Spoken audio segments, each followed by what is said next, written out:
सो नमस्कार, कैसे हैं आप सब। आई होप आप लोगों को पता होगा कि हम लोग अलग अलग एंट्रेंस एग्जाम्स की प्रिपरेशन करवाते हैं, जिसके अंदर अगर कोई स्टूडेंट टारगेट कर रहा है मैनेजमेंट के एंट्रेंस एग्जाम्स को, बीबीए बीएमए से फिर आईपीमेट के एंट्रेंस एग्जाम्स को, तो उन सभी स्टूडेंट्स की हम लोग कंप्लीट प्रिपरेशन करवाते हैं। इसके अलावा अगर कोई स्टूडेंट टारगेट कर रहा है, मान लीजिए सीयूईटी को, जिसके अंदर उसको दिल्ली यूनिवर्सिटी के अंदर एडमिशन लेना है, BA BSc BCom BBA BMA जो भी उसको दिल्ली यूनिवर्सिटी से करना है या फिर बीएचयू से करना है, फिर सीयूईटी के अंदर जितनी भी यूनिवर्सिटीज आती हैं, तो हम लोग सभी की प्रिपरेशन करवाते हैं। तो उसी की हम लोग एक सीरीज स्टार्ट कर रहे हैं डेमो वीडियोस की, जिसके अंदर हम लोग आपकी कंप्लीट रिवीजन करवाने वाले हैं। कंप्लीट रिवीजन फॉर क्वांट्स, इसके अलावा आपकी कंप्लीट रिवीजन होने वाली वर्बल की, logical reasoning and data interpretation की, प्लस जीके की, और जो सीयूईटी के डोमेन्स है उसकी वीडियोस हम लोग अलग से अपलोड करने वाले हैं। तो आपको एक आइडिया लग जाएगी हमारी जो फैकल्टी है, हमारे जो टीचर्स हैं, वो किस तरह का पढ़ाते हैं। देखिए, अब अगर मान लीजिए आप कोई भी एंट्रेंस एग्जाम टारगेट कर रहे हो, अपनी प्रिपरेशन स्टार्ट कर रहे हो, और अगर आपको अच्छी फैकल्टी ही नहीं मिल पाती है, तो भाई आपको बहुत ज्यादा दिक्कत होती है प्रिपरेशन के अंदर। और हम लोग आपको बस यही दिखाना चाहते हैं कि हमारी जो फैकल्टी है वो किस तरह का आपको पढ़ाती है, ताकि स्टूडेंट्स को एक विश्वास बन सके कि हमें जो टीचर्स पढ़ाने वाले हैं उनको खुद को कितनी नॉलेज है और वो कितनी अच्छी तरह से अपने कंटेंट को डिलीवर कर पा रहे हैं। तो जब आप इन वीडियोस को देखेंगे, अलग अलग सीरीज को देखेंगे, जिसके अंदर हम लोग कंप्लीट आपकी रिवीजन करवाएंगे, क्वांट्स की, लॉजिकल रीजनिंग की, वर्बल की, एलआरडीआई की, जीके की, तो आपको खुद ही रियलाइज होगा कि कितने बढ़िया जो फैकल्टी है वो आपको पढ़ा रही है। इसके साथ साथ देखिए, अगर आपको डेमो वीडियो सही लगती है तो आप एनरोल भी कर सकते हैं अपने कोर्स के अंदर, और आप प्रिपरेशन अपनी आज से ही स्टार्ट कर सकते हैं। हमारा व्हाट्सएप नंबर डिस्क्रिप्शन के अंदर है, आपको सिर्फ एक हेलो सेंड करना है व्हाट्सएप पर, हम लोग आपको डेमो वीडियोस एंड कोर्स की डिटेल्स सेंड कर देंगे। एंड अगर आपको डेमो वीडियो सही लगती है तो आप भी एनरोल कर सकते हैं और अपनी प्रिपरेशन आज से ही आप लोग स्टार्ट कर सकते हैं। तो चलिए वीडियो शुरू करते हैं। आप अच्छे से देखिए, अच्छे से पढ़ाई कीजिए, मेहनत कीजिए, और अपने जो ड्रीम कॉलेजेस हैं उनके अंदर आप जा सकते हैं अगर आप अच्छे से प्रिपरेशन करते हैं तो चलिए हमारा रिवीजन सेशन शुरू करते हैं। तो सबसे पहले हम देखते हैं कि इस पूरी वीडियो में हम क्या क्या चीजें कवर करने वाले हैं। तो सबसे पहले हम सीरीज कंप्लीशन देखेंगे, किस तरह से उसके क्वेश्चंस करने, क्या क्या शॉर्टकट्स एंड ट्रिक्स हैं। देन हम लोग मूव करेंगे अल्फाबेट टेस्ट में, जिसमें हम देखेंगे डिक्शनरी में वर्ड्स कैसे अरेंज किए जाते हैं, ब्लड रिलेशन के कुछ कॉन्सेप्ट को सीखेंगे, एंड आपको बताऊंगा डिफरेंट टाइप ऑफ क्वेश्चन किस तरह के पूछे जाते हैं, सॉल्व करेंगे। डाइसिस का कॉन्सेप्ट हम लोग देखेंगे, क्यूब्स पूरा समझेंगे, उसके बाद डायरेक्शन सेंस की नॉलेज लेंगे, टाइप ऑफ क्वेश्चन इसके ऊपर सॉल्व करेंगे, रैंकिंग पे हम लोग जाएंगे। देन इनपुट आउटपुट में आपको एक टेक्निक सिखाऊंगा जिसका नाम है जंप टेक्निक, जिसकी हेल्प से आप बहुत सारे क्वेश्चंस को बिल्कुल करेक्ट कर सकते हो। फिर मिसिंग नंबर के क्वेश्चंस देखेंगे। देन हम मूव ऑन करेंगे कैलेंडर की तरफ, क्लॉक्स हम लोग समझेंगे, कोडिंग डिकोडिंग देखेंगे, नॉन वर्बल रीजनिंग देखेंगे, जिसमें आपके मिरर इमेज हो गया, वाटर इमेज हो गया, ये सब कॉन्सेप्ट देखेंगे। एंड देन आपका काउंटिंग ऑफ फिगर्स का कॉन्सेप्ट देखेंगे। ठीक है, तो मोर और लेस आप देख पा रहे हो बेसिक एलआर के, लॉजिकल रीजनिंग के जितने भी टॉपिक्स हैं मैं यहाँ पे कवर करने वाला हूँ पूरे आपकी डिटेल्ड रिवीजन के लिए, ताकि आप अपने एग्जाम में बेस्ट परफॉर्म कर पाओ। तो वीडियो लाइक जरूर कर देना ताकि भाई मुझे पता चलते रहे, सारे फ्रेंड्स के साथ शेयर कर देना ताकि सबका भाई डिटेल्ड रिवीजन इस वीडियो से हो जाए। अब हम देखते हैं हमारा सबसे पहला टॉपिक जो है वो है हमारा टॉपिक सीरीज का टॉपिक। अब देखो सीरीज का मतलब क्या है, देखो सीरीज बेसिकली आपके सामने क्या होता है, कुछ आपको डेटा दे रखा होता है, कुछ नंबर्स दे रखे होते हैं और आगे के नंबर मिसिंग होते हैं, आपको वो सीरीज को कंप्लीट करना होता है। फॉर एग्जांपल अगर मैं बहुत ही बेसिक चीज समझाऊं तो 3 6 9 12 15 आपको बोल दिया नेक्स्ट नंबर क्या होगा, तो आप ऑटोमेटिकली बोलोगे नेक्स्ट नंबर 18 होगा। आपने कैसे डिराइव किया, आपने कहा ये जो सीरीज का पैटर्न है ये 3 की टेबल चल रहा है, करेक्ट। तो 3 की टेबल चल रहा है तो ये 3 की टेबल चलेगा तो नेक्स्ट नंबर भी यहाँ पे आ जाएगा। बट एग्जाम में इतने इजी क्वेश्चंस नहीं आते, तो सीरीज के क्वेश्चन एक्यूरेट करने के लिए आपको दो चीजें समझनी है। सबसे पहला, वो किस टाइप की सीरीज है, वो एक स्लो सीरीज है या फिर वो एक फास्ट सीरीज है। क्योंकि जनरली क्या होता है, हम लोग के सामने क्वेश्चन आता है और हम लोग डायरेक्टली हिट एंड ट्रायल करने लगते हैं, बट अगर आप कुछ कुछ चीजें फॉलो करोगे तो इन क्वेश्चंस को भी बहुत जल्दी कर पाओगे। तो अगर मान लो कोई भी ऐसी सीरीज है जो स्लो सीरीज है, तो उसमें आप देखोगे जनरली कुछ एडिशन हुआ होगा। फॉर एग्जाम्पल 3 6 9 12 15, तो आप देख पा रहे हो हर एक नेक्स्ट नंबर में +3 हो रहा है, तो ये क्या है, ये एक स्लो सीरीज है। ठीक है, और उसके बाद आप कभी कभी देखोगे कुछ सीरीज ऐसी होती है जो बहुत फास्ट मूविंग सीरीज होती है। लेट्स से भाई आपके सामने सीरीज है 3 9 27 81 243 एंड देन आपसे नेक्स्ट नंबर पूछा है। तो यहाँ पे क्या हो रहा है, हर बार आप मल्टीप्लाई बाय 3 कर रहे हो, हर बार आप मल्टीप्लाई बाय 3 कर रहे हो, इसलिए जो सीरीज है वो बहुत फास्ट मूव हो रही है। तो अगर आपके एग्जाम में कभी ऐसा क्वेश्चन आता है जिसमें भाई गैप बहुत कम है, जो एक स्लो सीरीज है, तो वहां पे कोशिश करा करो कि एडिशन या सब्ट्रैक्शन से आपका क्वेश्चन सॉल्व हो जाना चाहिए। अगर मैं बात करूं ऐसी सीरीज जिसमें नंबर्स बहुत ज्यादा बढ़ रहे हैं जल्दी जल्दी, जहां पे गैप इंक्रीज हो रहा है, वहां पे समझ जाना कुछ ना कुछ मल्टीप्लीकेशन या डिवीजन हो रहा होगा। तो इस तरह के अगर ऑब्जर्वेशन रखोगे तो आप देख पाओगे अब सीरीज के क्वेश्चन बहुत जल्दी जल्दी कर ले जाओगे। तो अगर मैं आपको कुछ क्वेश्चन कराऊं तो आपके सामने एक पहला क्वेश्चन आया 2, 15, 41, 80, नेक्स्ट नंबर आपको बताना है। तो जब भी स्क्रीन पे क्वेश्चन आएगा आप वीडियो को पॉज करोगे और हर एक क्वेश्चन पहले खुद ट्राई करोगे, क्योंकि अगर आप खुद ट्राई नहीं कर रहे हो तो आपकी लर्निंग नहीं होगी, आपका रिवीजन नहीं होगा जैसा मैं सोच पा रहा हूं। तो हर एक क्वेश्चन आप ट्राई करो, उसके बाद आपको आंसर देखना है। तो अगर इस पर्टिकुलर क्वेश्चन की हम बात करें तो यहाँ पे हमारा क्या लॉजिक लग रहा है, आप देख पा रहे हो 2 से 15 होने में कितने का एडिशन हुआ है, 13 का एडिशन हुआ है, करेक्ट। अगर मुझे 15 से 41 पे जाना है तो कितने का एडिशन करूंगा, मैं 26 का एडिशन करूंगा। 41 से अगर मुझे 80 पे जाना है तो कितने का एडिशन करूंगा, 39 का एडिशन करूंगा। तो आप ये समझ गए हो कि यहाँ पे जो एडिशन हो रहा है वो किसका हो रहा है, 13 की टेबल का एडिशन हो रहा है, 13, 26, 39। तो नेक्स्ट कौन सा होगा एडिशन, 13 फोर जा, 13 फोर जा कितना होता है, 13 फोर जा आपका होता है 52। तो आप 80 में कितना ऐड कर दोगे, 52 ऐड कर दोगे, वही आपका नेक्स्ट नंबर हो जाएगा। तो आपका नेक्स्ट नंबर कितना हो जाएगा, दिस नंबर विल बिकम 132। ठीक है, क्लियर है क्वेश्चन। इसके बाद नेक्स्ट क्वेश्चन देखो, 20, 20, 19, 16, 17, 13, 14, 11 एंड आपके सामने दो डैश है। अब आप पॉज करो, पहले खुद ट्राई करो। अब अगर हम इस क्वेश्चन को देखें तो यहाँ पे आपके साथ भाई एक ट्रैप है, एक ट्रिक क्वेश्चन है जिसमें बच्चे कंफ्यूज हो जाते हैं यार कैसे सॉल्व करें। बट अगर आप ध्यान से देखोगे तो आप समझ पाओगे ये दो अलग अलग सीरीज हैं। अलग अलग सीरीज मतलब मैं इसको लिख देता हूं A B A B A B A B, then ये ए देन बी। अब मैं इन दोनों सीरीज को अलग अलग लिखता हूं, ए वाली सारी वैल्यूज अलग, बी वाली सारी वैल्यूज अलग। तो 20, 19, 17, 14 एंड देन ए आ गया, करेक्ट। उसके बाद अगर आप दूसरी सीरीज देखोगे फिर से वो 20 से स्टार्ट हो रही है, देन 16, उसके बाद 13, देन आपके सामने 11 एंड देन आपको नेक्स्ट नंबर बताना है। तो हमने यहाँ पे क्या नोटिस किया, यहाँ पे -1 हो रहा है, यहाँ पे -2 हो रहा है, यहाँ -3 हो रहा है, तो यहाँ क्या होगा, यहाँ -4 होगा। तो ये वाला जो नंबर हो जाएगा वो कितना हो जाएगा, दिस नंबर विल बिकम 10। अब अगर हम यहाँ पे देखें तो यहाँ पे क्या हो रहा है, -4, देन आप देखोगे ये क्या हो रहा है, -3, देन आप देखोगे ये क्या हो रहा है, -2। तो अब वो है रिवर्स में सीरीज चल रही है, तो -4, -3, -2, तो नेक्स्ट नंबर क्या होगा, -1 होगा। तो -1 होगा तो 11 -1, तो ये वाला नंबर भी आपका 10 हो जाएगा। तो मेरा आंसर क्या हो गया, ऑप्शन नंबर ए 10, 10। ठीक है, तो इस तरह से भाई आपको क्वेश्चन में पैटर्न ड्रॉ करना है सो दैट आप जल्दी से इस टाइप के क्वेश्चन को सॉल्व कर पाओ। अब ये जो मैंने आपको एग्जांपल दिया ये दोनों स्लो सीरीज के एग्जांपल थे।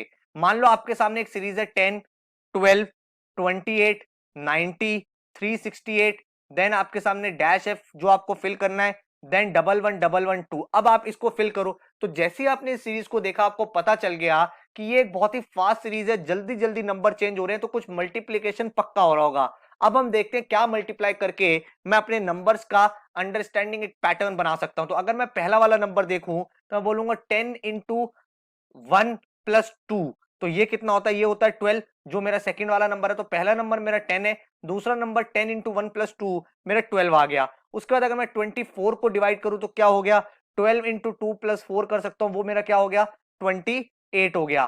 ठीक है, उसके बाद अगर मुझे 90 को डिराइव करना है तो 90 के लिए मैं क्या लिख सकता हूं, 28 इंटू 3 प्लस आप 6 देखोगे तो वो कितना होता है, वो होता है 90। फिर हम 368 की तरफ मूव करें तो 90 इंटू 4 प्लस 8 करोगे तो कितना होता है, 368। तो अब आप पैटर्न समझ पा रहे हो कि जो प्रीवियस नंबर है उसको आप मल्टीप्लाई कर रहे हो नेक्स्ट नंबर से एंड 2 का आप एडिशन करते जा रहे हो। तो अब आपका नेक्स्ट नंबर क्या होगा, आप बोलोगे सर 368 मल्टीप्लाई बाय 5 प्लस आप कर दोगे 10, यही आपका नेक्स्ट नंबर होगा। तो आपका नंबर कितना हो जाएगा, ये नंबर हो जाएगा 1850। ठीक है, तो अब आप चीजें समझ पा रहे हो, अब आप चीजों को अंडरस्टैंड कर पा रहे हो। अगर आपको क्रॉस वेरीफाई भी करना है तो आप नेक्स्ट नंबर क्या कर सकते हो, 1850 मल्टीप्लाई बाय 6 प्लस 12 करके देखो क्या आपका यही आ रहा है, 111112। तो अगर यही आ रहा है तो इसका मतलब जो आपने पैटर्न ड्रॉ किया है वो बिल्कुल करेक्ट है। ठीक है, तो इस तरह से आप सीरीज के क्वेश्चंस कर सकते हो। आई होप आपको ये टॉपिक क्लियर हो गया है, आपकी अंडरस्टैंडिंग बन गई है एंड अब आप आगे इसके क्वेश्चन जल्दी जल्दी कर पाओगे। नेक्स्ट हम देखते हैं हमारे सामने alphabet test, correct. Alphabet test का मतलब क्या होता है कि अगर आपके सामने कुछ वर्ड्स हैं और उन वर्ड्स को आप एक डिक्शनरी में अरेंज करते हो, तो किन चीजों का ध्यान रहता है आपको पता है। जब भी आप डिक्शनरी में कोई वर्ड अरेंज करते हो तो वो कैसे होते हैं, वो अल्फाबेटिकली होते हैं। पहले ए वाले वर्ड आते हैं, फिर बी वाले वर्ड आते हैं, फिर सी वाले वर्ड आते हैं एंड सो फोर्थ जेड तक आप जाते हो। सिमिलरली मान लो कभी ऐसे वर्ड्स हो जिसमें सेम अल्फाबेट रिपीट हो रहा, भाई पहला वर्ड भी ए है दूसरा वर्ड भी ए है, तो आप क्या करते हो फिर सेकंड वाला अल्फाबेट चेक करते हो। तो मान लो यहाँ पे बी है और यहाँ पे सी है, तो पहले ये वाला वर्ड आएगा फिर ये वाला वर्ड आएगा। क्यों? क्योंकि पहला अल्फाबेट तो सेम था लेकिन सेकंड से फिर आप अल्फाबेटिकली चलने लगते हो। सिमिलरली मान लो आपके सामने कोई वर्ड्स लिखे हुए हैं, लेट्स से सी सी सी, और दूसरा वाला वर्ड भी है सी सी सी, तो यहाँ पे ये दोनों तो सेम हो गया। अब जो आपका नेक्स्ट अल्फाबेट है वो डिसाइड करेगा कि उसकी रैंकिंग क्या होगी। तो आपने कहा मान लो नेक्स्ट अल्फाबेट है यहाँ पे एफ ई जी, ठीक है, ये आपका एक वर्ड है और यहाँ पे आपका जो वर्ड है वो है ए बी सी, तो आपका ये सेम है ये सेम है ये सेम है ये सेम है। नेक्स्ट अल्फाबेट आप देखोगे फोर्थ अल्फाबेट से, तो फोर्थ अल्फाबेट यहाँ पे ए है यहाँ पे एफ है, तो ये वाला वर्ड आपका पहले आएगा, ये वाला वर्ड आपका डिक्शनरी में बाद में आएगा। तो अल्फाबेट टेस्ट का आपको मीनिंग समझ में आ गया है कि जब भी ऐसे क्वेश्चन आएंगे तो आपको करना क्या है, आपको अल्फाबेटिकली चीजों को अरेंज करना है, ठीक है। तो अंडरस्टैंड करते हैं क्वेश्चन की हेल्प से। सबसे पहले हम देखते हैं क्वेश्चन नंबर जो सेकंड है, इसको हम बाद में करेंगे, पहले यहां पे आओ। Which of the following will come in last if all of them are arranged alphabetically as in a dictionary. तो अगर हमने डिक्शनरी में अरेंज किया अल्फाबेटिकली तो कौन सा ऐसा वर्ड है जो सबसे लास्ट में आएगा। तो भाई इसको आप पहले खुद ट्राई करोगे। तो अब हम इसे कैसे अरेंज करेंगे, आप बोलोगे सर सारे वर्ड ए से हैं, तो हम ए लिख लेते हैं। फिर हमने कहा जो हमारी वर्ड की रैंकिंग है वो डिपेंड करती है नेक्स्ट अल्फाबेट पे। भाई यहाँ पे सी है यहाँ पे भी सी है यहाँ पे भी सी है और यहाँ पे भी सी है और यहाँ पे बी है, तो सबसे पहले आपका वर्ड कौन सा आ जाएगा, आपका वर्ड आ जाएगा एबेंडन, ठीक है। उसके बाद अगर आप देखोगे तो अब हमें देखा कि सेकंड वाला अल्फाबेट सब में सेम है, तो सबका अल्फाबेट सी आ गया। और इसके बाद हमारा जो नेक्स्ट वर्ड होगा वो किस पे डिपेंड करेगा, जो थर्ड अल्फाबेट होता है। तो यहाँ पे टी है यहाँ पे सी है यहाँ पे क्यू है और यहाँ पे एच है। अब आप देखोगे थर्ड अल्फाबेट जो है वो सी वाला है, तो आपका जो सेकंड वर्ड हो जाएगा वो हो जाएगा एक्यूमुलेट, ठीक है। उसके बाद आप देखोगे अब नेक्स्ट कौन सा देखें, तो नेक्स्ट अगर हम देखेंगे तो उसके बाद अगर आप देखोगे तो कौन सा वर्ड आएगा। अब हमारे पास यहाँ पे टी है क्यू है और एच है, तो आपको पता है एच वाला वर्ड आएगा तो ये हो जाएगा अचीव।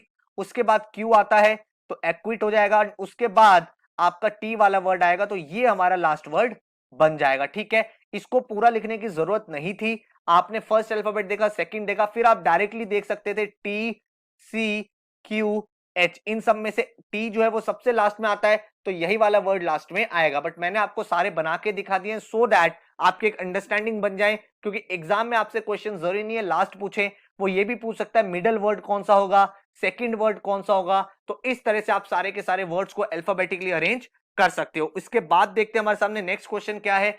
ऊपर लिखा हुआ है find out how many pair of letters are there in the given word each of which has as many letters between them as in the English alphabet. इस क्वेश्चन की लैंग्वेज ही सारी बात है।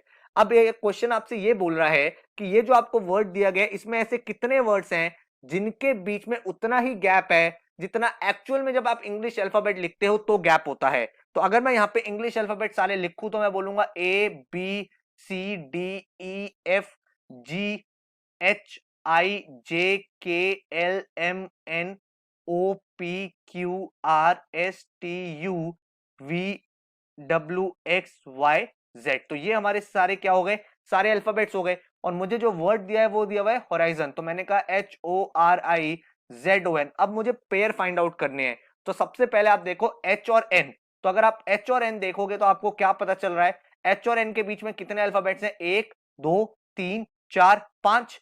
अब अगर हम ओरिजिनली देखें तो भी एच और एन के बीच में कितने पेयर्स हैं, एक दो तीन चार पांच, पांच ही अल्फाबेट है। इसका मतलब ये एक पेयर है जो बिल्कुल करेक्ट मैंने लिया है।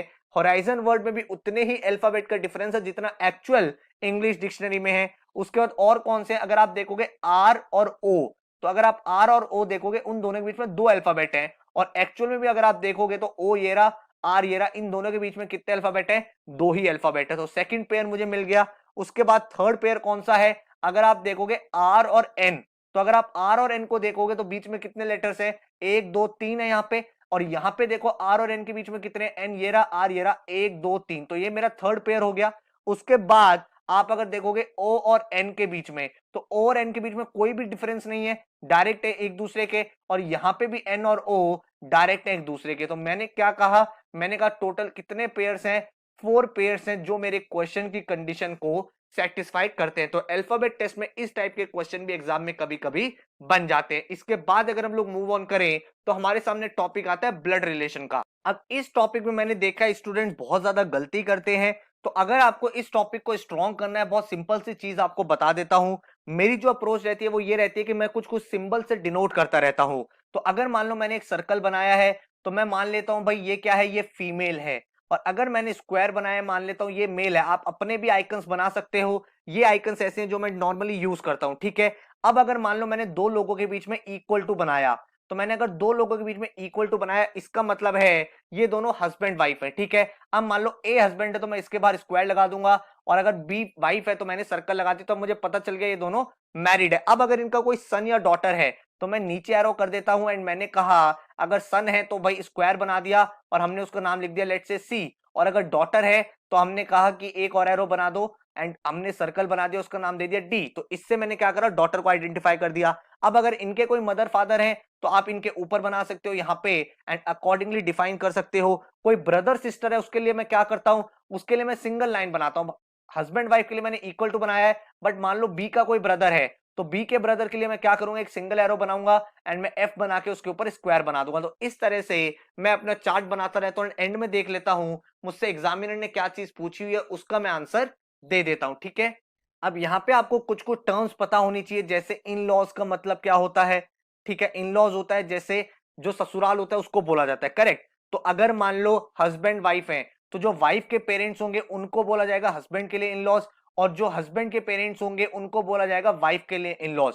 इसी के साथ अगर आप देखोगे दो साइड होती है, जो हस्बैंड वाली साइड होती है उसको आप बोलते हो पैटर्नल, एंड जो वाइफ वाली साइड होती है उसको हम क्या बोलते हैं, उसको बोलते हैं मैटरनल साइड, ठीक है। तो इस तरह से चलता है, आपको ये सारी टर्म्स पता होनी चाहिए, ठीक है। अब अगर मैं कुछ क्वेश्चन से आपकी प्रैक्टिस कराऊं तो पहला क्वेश्चन आप वीडियो पॉज करो, पहले दोनों क्वेश्चंस खुद सॉल्व करो, फिर मैं आपको इनकी टेक्निक भी बताऊंगा। तो क्वेश्चन आपसे बोल रहा है Nitu is the only daughter of Ram, Ashi is daughter in law of Reshma, who is wife of Suresh. तो हु जहां पे आ जाता है उसके पहले वाला जो नाम होता है उसको कंसिडर किया जाता है, ठीक है। फिर आपको बोला हुआ Raju is son of Ashi and brother of Neetu, how is Reshma related to Neetu. ये चीज आपसे पूछी गई है यहाँ पे। अब हम क्या करेंगे, आपको पता है जो रेशमा है वो किसकी वाइफ है, वो सुरेश की वाइफ है। तो आपने यहाँ पे डायरेक्ट लिख लिया Reshma and she is wife of Suresh. तो सुरेश की वाइफ है तो हमने इक्वल टू का साइन लगा दिया और यहां पे आ गया।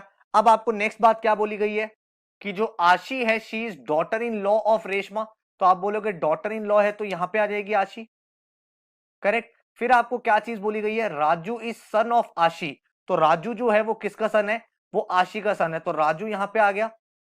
एंड ब्रदर ऑफ नीतू, तो आपकी नीतू कहां गई, नीतू आ गई आपकी यहां पे, करेक्ट।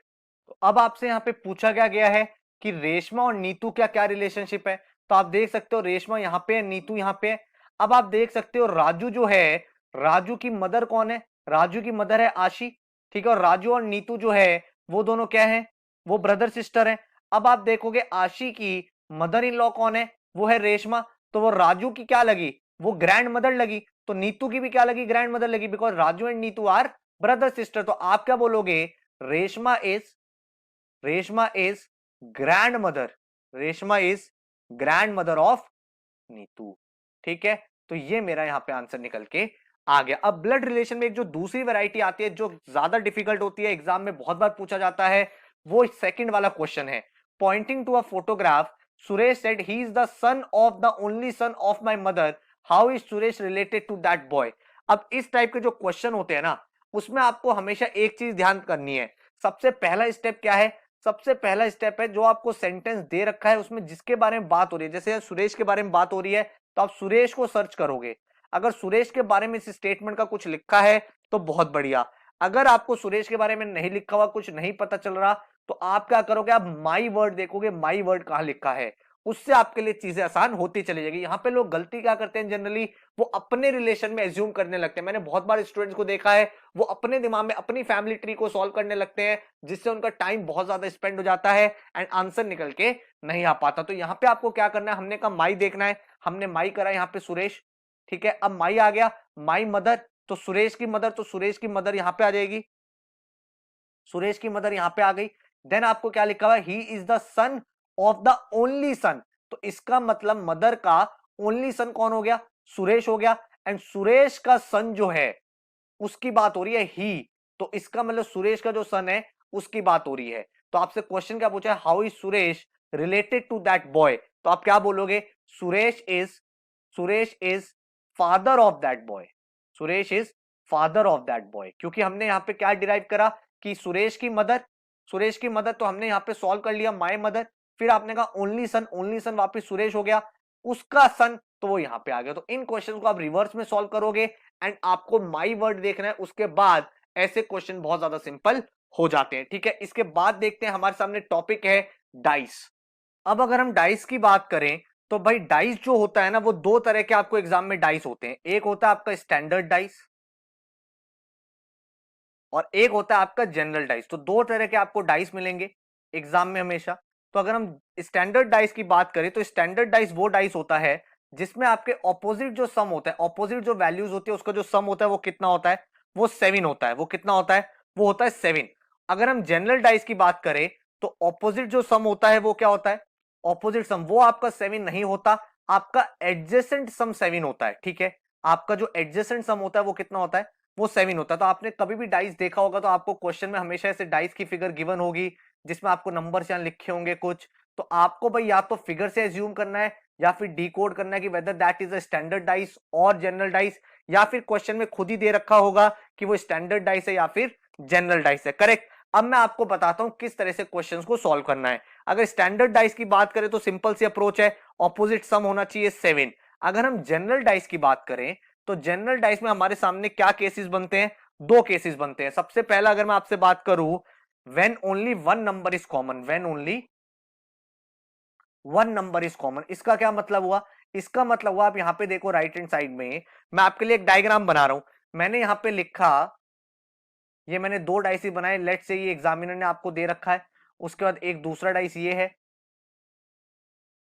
ठीक है, और अब यहां पे क्या वैल्यूज लिखी हुई है? यहां पे जो वैल्यू लिखी हुई है वो लिखी हुई है यहाँ पे 1, यहाँ पे 6 और यहाँ पे 5। एंड यहाँ पे क्या वैल्यू लिखी है? Let's say 1, 2 and 3। तो अब आप देख पा रहे हो इस क्वेश्चन में आपकी एक ही वैल्यू कॉमन है, 1 कॉमन दे रखा है। तो आपको करना कैसे होता है समझो, जब भी आपको नंबर्स दे रखे होते हैं, आपको जो कॉमन दे रखा होता है वहां से आप क्लॉकवाइज चलाते हो।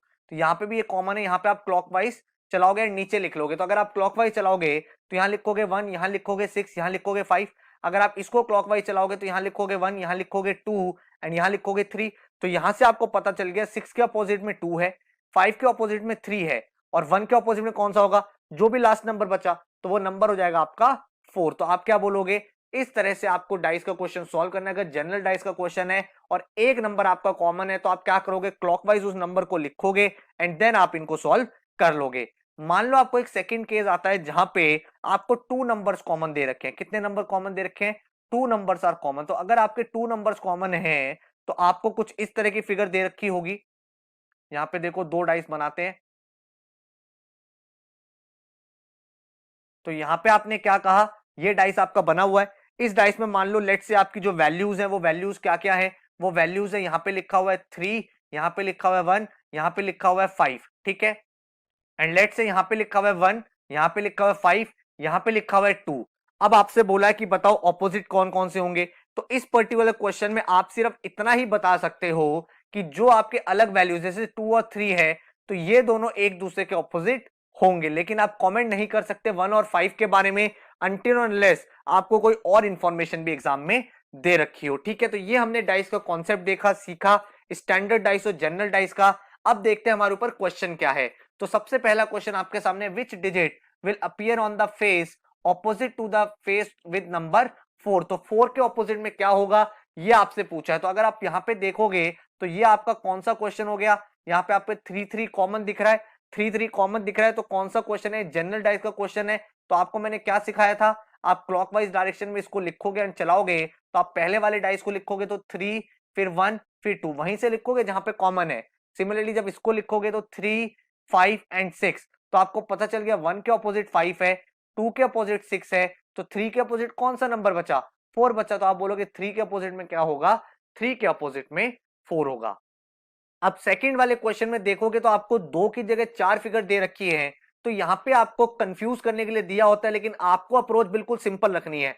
आपको अपना डाइस देखना है जहां पे आपको या तो एक कॉमन मिल जाए या दो कॉमन मिल जाए। जो मैंने आपको अप्रोच सिखाई है उसके अकॉर्डिंग आप सॉल्व करोगे। तो यहाँ पे जब मैं देखता हूँ पहला डाइस और दूसरा डाइस, मुझे यहाँ पे 5 दिख रहा है और यहाँ पे भी 5 दिख रहा है, तो मुझे क्या करना है, मुझे अपनी अप्रोच से हिसाब से लिख देना है। तो मैं लिखूंगा 5 3 2, और दूसरे डाइस को लूंगा तो यहाँ पे क्या लिखा है 5 4 6, तो मैं यहाँ लिख दूंगा 5 4 और 6। ठीक है, बाकी डाइस की मुझे जरूरत ही नहीं है, अब मुझे सारा डिकोड ऑलरेडी हो चुका है। तो आपसे पूछा 2 के अपोजिट में क्या होगा, तो आपको अपना आंसर मिल चुका है। 2 के अपोजिट में क्या होगा, 2 के अपोजिट में होगा 6, 3 के अपोजिट में 4 होगा, 5 के अपोजिट में आपका जो लास्ट नंबर बच गया 1 वो होगा। तो इस तरह से आप डाइसिस के क्वेश्चन करोगे। नाउ आई होप आपको भाई बहुत इजीली सारी की सारी चीजें समझ में आ चुकी हैं। ठीक है, इसके बाद हम लोग मूव कर रहे हैं अपने नेक्स्ट टॉपिक की तरफ, जिस टॉपिक का नाम है क्यूब्स। अब क्यूब्स में क्या चीज होती है हम सबको पता है, वो कुछ इस तरह का दिखता है हमारा क्यूब।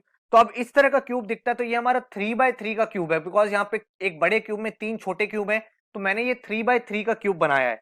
अब एग्जाम में क्या क्वेश्चन बनता है कि ये क्यूब था, आपने इसको पूरा कलर कर दिया येलो कलर से, अब आपने इसको 1x1 के क्यूब्स में कट कर दिया। तो 1x1 के क्यूब में आपने बहुत सारा कट कर दिया, तो बताओ ऐसे कितने क्यूब्स होंगे जिसके 3 फेसेस कलर्ड होंगे, कितने क्यूब्स ऐसे होंगे जिसमें 2 साइड कलर्ड होंगी, कितने ऐसे होंगे 1 साइड कलर्ड होंगे, एंड कितने ऐसे होंगे जिसमें नो कलर होगा। तो अब आपको पता है ये जो कॉर्नर वाले हैं, यहाँ पे भी कलर है, यहाँ पे भी कलर है, यहाँ पे भी कलर है, तो ये 3 साइडेड कलर होंगे। अगर आप ये देखोगे तो इसमें यहाँ पे और यहाँ पे कलर होगा, ये 2 साइडेड कलर होंगे। और ये जो सेंटर में है इसमें सिर्फ यहीं बाहर बाहर कलर होगा, अंदर कुछ कलर नहीं होगा क्योंकि वहां पे तो पेंट हुआ नहीं है, तो ये 1 साइड कलर होगा। एंड जो इस क्यूब के अंदर से छोटे छोटे क्यूब्स मिलेंगे उसमें नो क्यूब होगा। ठीक है, उसमें कोई भी कलर नहीं होगा। तो अब हमें यहाँ पे ये चीज देखनी है कि इस टाइप के क्वेश्चन को सॉल्व कैसे करें। अगर हम नॉर्मली काउंट करने लगेंगे तो बहुत ज्यादा टाइम लगेगा। तो आपको क्या करना है, जब भी आपके सामने क्यूब आते हैं सबसे पहले तो ये देखो नंबर ऑफ क्यूब्स कैसे निकलेंगे।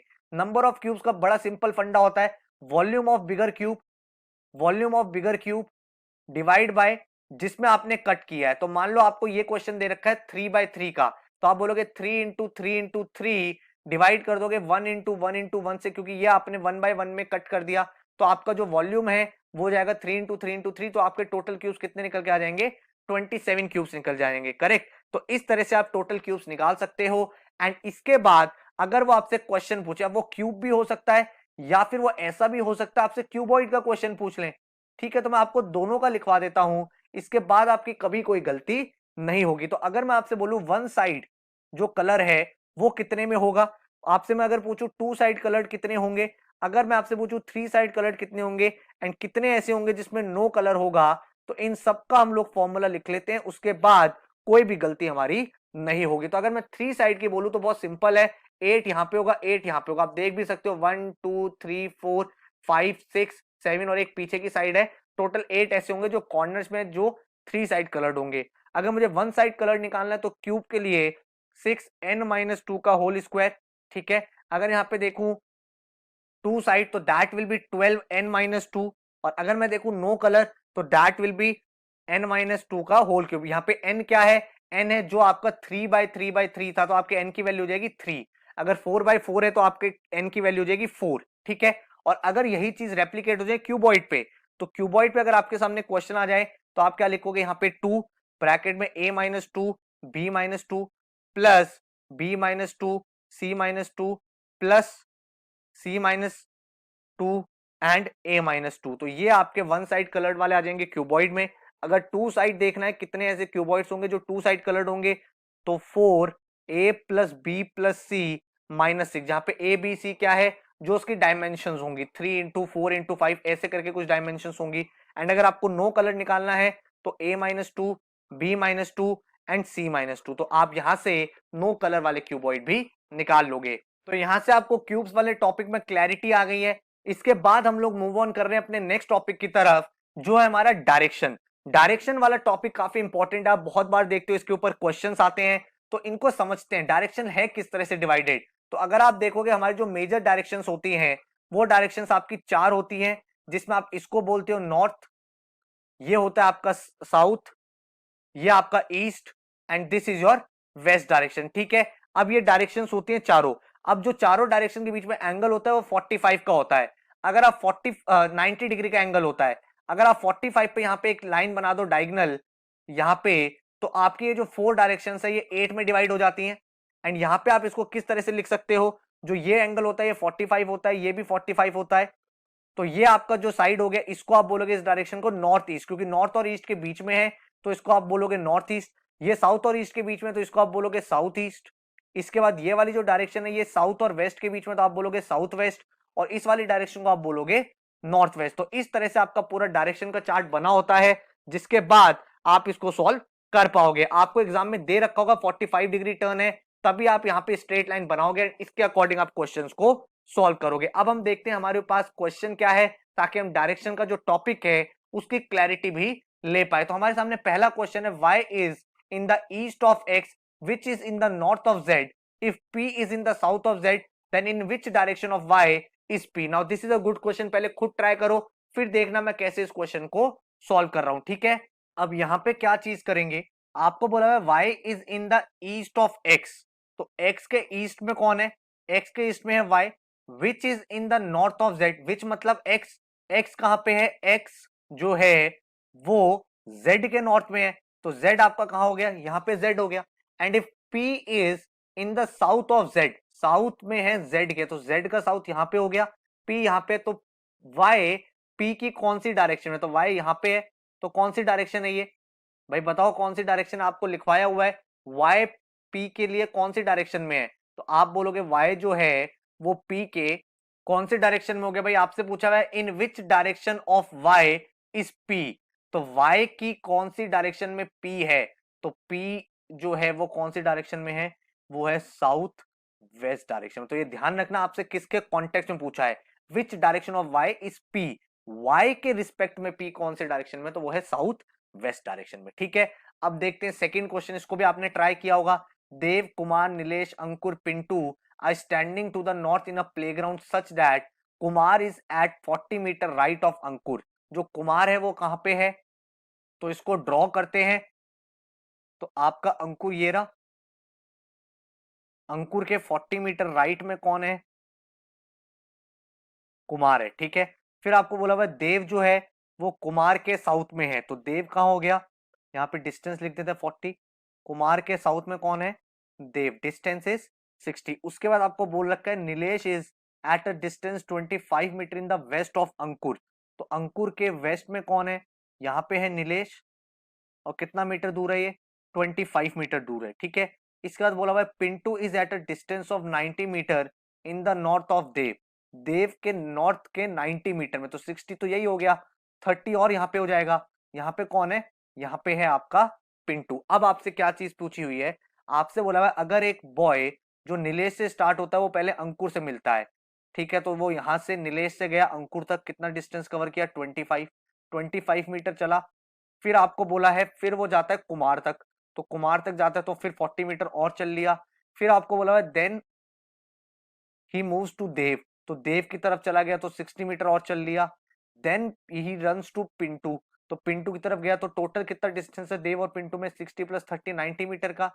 फिर आपसे पूछा है then how much total distance did he cover, तो टोटल डिस्टेंस कितना हो गया, 25 प्लस 40 प्लस 60 प्लस 90, तो कितना हो जाएगा ये, 60 प्लस 40 100, 100 प्लस 90 190, 190 प्लस 25 215 मीटर, तो आप बोलोगे 215 मीटर का इसने डिस्टेंस ट्रैवल कर लिया। तो ऐसे क्वेश्चन आपने बहुत बार देखे होंगे, एग्जाम में आते हैं, दोनों टाइप का हमने देख लिया, डायरेक्शन के रिस्पेक्ट में भी और डिस्टेंस के रिस्पेक्ट में भी, ठीक है। अब हम लोग मूव करते हैं अपने नेक्स्ट टॉपिक की तरफ, इस टॉपिक का नाम है रैंकिंग।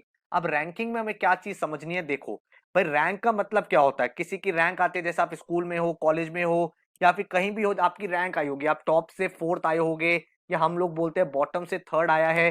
तो जो रैंकिंग होती है वो जनरली या तो टॉप से होती है या बॉटम से होती है। अब इसको अंडरस्टैंड करते हैं। मान लो आपको कोई कहता है कि एक लड़का है उसका नाम है अमित, ठीक है, अमित की जो रैंक आई है ना, अमित की जो रैंक आई है, तो अमित की रैंक जो फ्रॉम टॉप आई है वो तो उसकी रैंक आई है लेट्स से 14th, ठीक है, एंड फ्रॉम बॉटम जो उसकी रैंक है वो है लेट्स से 20th। तो अब आपको बताने टोटल नंबर ऑफ स्टूडेंट्स कितने हैं, टोटल नंबर ऑफ स्टूडेंट्स कितने हैं। तो आप इस चीज को कैसे करोगे समझो, भाई आपने ये पूरी एक चार्ट बना लिया, आपने कहा टॉप से 14th रैंक पे कौन है, टॉप से 14th रैंक पे यहाँ पे कौन है, अमित है, तो आप क्या बोलोगे अमित से ऊपर कितने लोग हैं, अमित से ऊपर कितने लोग हैं, भाई अमित की रैंक टॉप से 16th है, 14th है, तो ये 14 पे है तो इसके ऊपर 13 लोग रहे होंगे। सिमिलरली आपको बोला है बॉटम से इसकी रैंक 20th है, तो बॉटम से अगर इसकी रैंक 20th है तो इसके नीचे 19 लोग रहे होंगे, तभी तो बॉटम से इसकी रैंक 20th है। तो अब आप क्या बोलोगे, टोटल स्टूडेंट्स कितने हो गए भाई? अमित के नीचे 19, अमित के ऊपर 13 एंड अमित खुद, तो टोटल कितने लोग हो गए ये?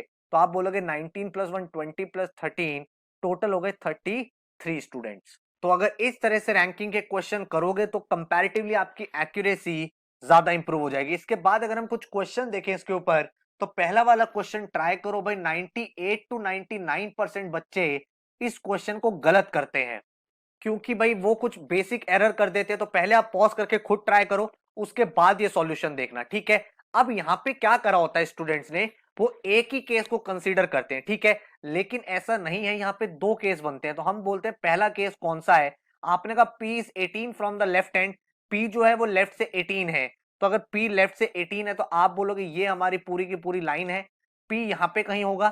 P की रैंक कितनी है? P की रैंक है 18, तो इससे पहले 17 लोग यहाँ रहे होंगे। फिर आपने कहा S is 10th from the right hand, तो S आपका यहाँ पे आ गया, राइट हैंड से 10th इसकी रैंक है, तो इसके आगे 9 लोग रहे होंगे। फिर आपने बोला there are 7 students between them, इन दोनों के बीच में 7 स्टूडेंट्स है, तो आपने कहा टोटल स्टूडेंट्स कितने होंगे?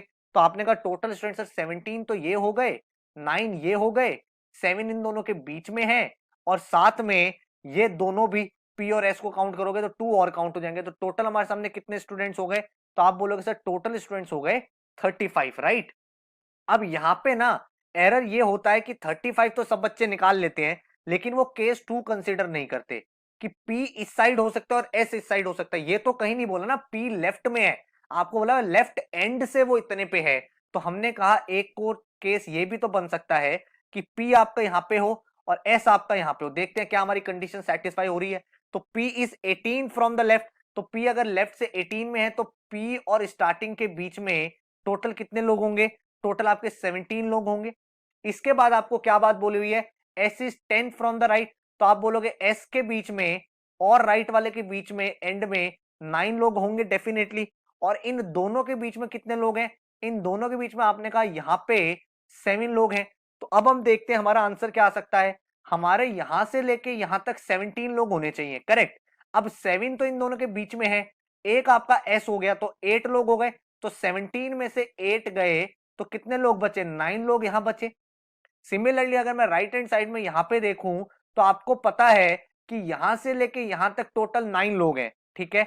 यहां से लेके इस वाले पॉइंट से इस वाले पॉइंट तक 9 है, 7 इन दोनों के बीच में यहां पे आ गए, एक P हो गया, तो 9 7 प्लस 1 8 हो गया, एक स्टूडेंट यहां पे आ गया, तो टोटल मेरे कितने हो गए? तो आप बोलोगे 9 प्लस 7 प्लस 1 और प्लस S और P, जो ये दो लोग हैं, तो मेरा आंसर क्या हो जाएगा?